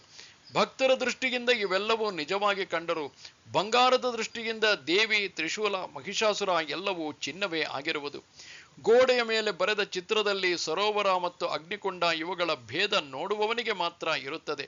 ಆದರೆ ಇವುಗಳಿಗೆ ಬಟ್ಟೆ ತಗುಲಿಸಿದರೂ ನೆನೆಯುವುದಿಲ್ಲ, ಸುಡುವುದೂ ಇಲ್ಲ. ಹಾಗೆಯೇ ಜ್ಞಾನಿಯಾದವನ ದೇಹದ ವ್ಯವಹಾರಗಳು ಪೂರ್ವಕರ್ಮಾನುಸಾರವಾಗಿ ನಡೆಯುತ್ತಾ ಇರುತ್ತವೆ. ಆದರೆ ಇದನ್ನು ತಿಳಿಯದ ಹುಚ್ಚು ಜನರು ಅವನನ್ನೇ ಕರ್ಮದ ಕರ್ತ ಎಂದು ಹೇಳುತ್ತಾರೆ. ಅವನು ಕರ್ಮಗಳನ್ನು ಮಾಡುತ್ತಿರುವಾಗ ಅದರಿಂದ 3 ಲೋಕಗಳಿಗೆ ಘಾತವಾದರೂ ಅವನು ಮಾಡಿದನೆಂದು ಹೇಳಬಾರದು. ಅಯ್ಯ, ಸೂರ್ಯನು ಕತ್ತಲೆಯನ್ನು ನೋಡಿ ಅದನ್ನು ದೂರಗೊಳಿಸಿರಿ ಎಂದು ಹೇಳಿದಂತೆ ಜ್ಞಾನಿಯಾದವನಿಗೆ ಇನ್ನೊಂದು ವಸ್ತುವೇ ಇಲ್ಲದಿದ್ದಾಗ ಏನನ್ನು ನಾಶ ಮಾಡುವುದು? ಆದ್ದರಿಂದ ಅವನ ಬುದ್ಧಿಗೆ ಪಾಪ ಮತ್ತು ಪುಣ್ಯ ಇವುಗಳ ಗಂಧವೂ ಇರುವುದಿಲ್ಲ. ಗಂಗೆಯನ್ನು ಕೂಡಿಕೊಂಡ ನದಿಯ ಅಪವಿತ್ರತೆಯೂ ಇಲ್ಲವಾಗುವುದು. ಅರ್ಜುನ, ಅಗ್ನಿಯ ಮೇಲೆ ಅಗ್ನಿಯು ಬಿದ್ದರೆ ಸುಡುವುದೇ? ಶಸ್ತ್ರವು ತಾನೇ ತನಗೆ ಚುಚ್ಚಿಕೊಂಡೀತೆ. ಹಾಗೆಯೇ ತನ್ನ ಸ್ವರೂಪವಲ್ಲದೆ ಬೇರೆ ಯಾವುದೇ ಕರ್ಮವು ಭಿನ್ನವಾಗಿಲ್ಲ ಎಂದು ತಿಳಿಯುವಲ್ಲಿ ಯಾವ ಪದಾರ್ಥದಿಂದ ಅವನ ಬುದ್ಧಿಯು ಲಿಪ್ತವಾದೀತು? ಆದ್ದರಿಂದ ಕಾರ್ಯ, ಕರ್ತ ಮತ್ತು ಕ್ರಿಯೆ ಎಂಬ ತ್ರಿಪುಟಿಯೇ ತಾನಾಗಿರುವನು. ಶರೀರಾದಿಗಳಿಂದ ಆಗುವ ಕರ್ಮದಿಂದ ಬದ್ಧನಾಗುವುದಿಲ್ಲ. ಏಕೆಂದರೆ ಜೀವಾತ್ಮನು ಅಹಂಕಾರದಿಂದ ತನ್ನನ್ನು ಕರ್ತ ಎಂದು ತಿಳಿದು 10 ಇಂದ್ರಿಯಗಳ ಸಾಧನೆಯಿಂದ 5 ಹೇತುಗಳನ್ನು ಧರಿಸಿಕೊಳ್ಳುವನು. ಎಲ್ಲಿ ನ್ಯಾಯ ಅಥವಾ ಅನ್ಯಾಯ ಹೀಗೆ 2 ವಿಧದ ಕರ್ಮಗಳನ್ನು ಮಾಡಿ ಒಂದು ಕ್ಷಣದಲ್ಲಿ ಕರ್ಮಗಳ ಭವನಗಳನ್ನು ನಿರ್ಮಿಸುವನು. ಆದರೆ ಆ ದೊಡ್ಡ ಕಾರ್ಯಕ್ಕೆ ಆತ್ಮನು ಸಹಾಯಕನಲ್ಲ ಮತ್ತು ಅವನು ಆರಂಭಿಸುವನು ಎಂದು ಹೇಳಬೇಡ. ಅವನು ಸಾಕ್ಷೀಭೂತನಾಗಿದ್ದು ಜ್ಞಾನ ಸ್ವರೂಪನಾಗಿದ್ದಾನೆ. ಹಾಗಿರುವಾಗ ಕರ್ಮ ಪ್ರವೃತ್ತಿಯ ಸಂಕಲ್ಪ ಉಂಟಾದಾಗ ಅದಕ್ಕೆ ಏಕೆ ಆಜ್ಞಾಪಿಸುವನು? ಅಂತೆಯೇ ಕರ್ಮ ಪ್ರವೃತ್ತಿಯ ವಿಷಯದಲ್ಲಿ ದೇಹಬುದ್ಧಿಯುಳ್ಳ ಜನರಿಗೆ ಶ್ರಮವಾಗುವಂತೆ ಈತನ ಶರೀರಕ್ಕೆ ಶ್ರಮವಾಗುವುದಿಲ್ಲ.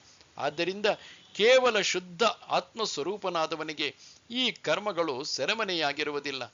ಆದರೆ ಅಜ್ಞಾನದ ವಸ್ತ್ರದ ಮೇಲೆ ದ್ವೈತ ಜ್ಞಾನದ ಚಿತ್ರವನ್ನು ಬಿಡಿಸುವವನಿಗೆ ಚಿತ್ರ ಬರೆಯುವವನು, ಚಿತ್ರ ಮತ್ತು ಚಿತ್ರಪಟ ಈ ತ್ರಿಪುಟಿಯು ಸ್ಪಷ್ಟವಾಗಿರುವುದು. ಅದನ್ನು ನಿನಗೆ ಹೇಳುತ್ತೇನೆ. ನಮಸ್ತೆ ಶಾರದೆ ದೇವಿ ಕಾಶ್ಮೀರ ಪುರವಾಸಿನಿ ತ್ವಾಮಹಂ ಪ್ರಾರ್ಥೆಯೇ ನಿತ್ಯಂ ವಿದ್ಯಾದಾನಂಚ ದೇಹಿಮೆ. ನಮಸ್ಕಾರ.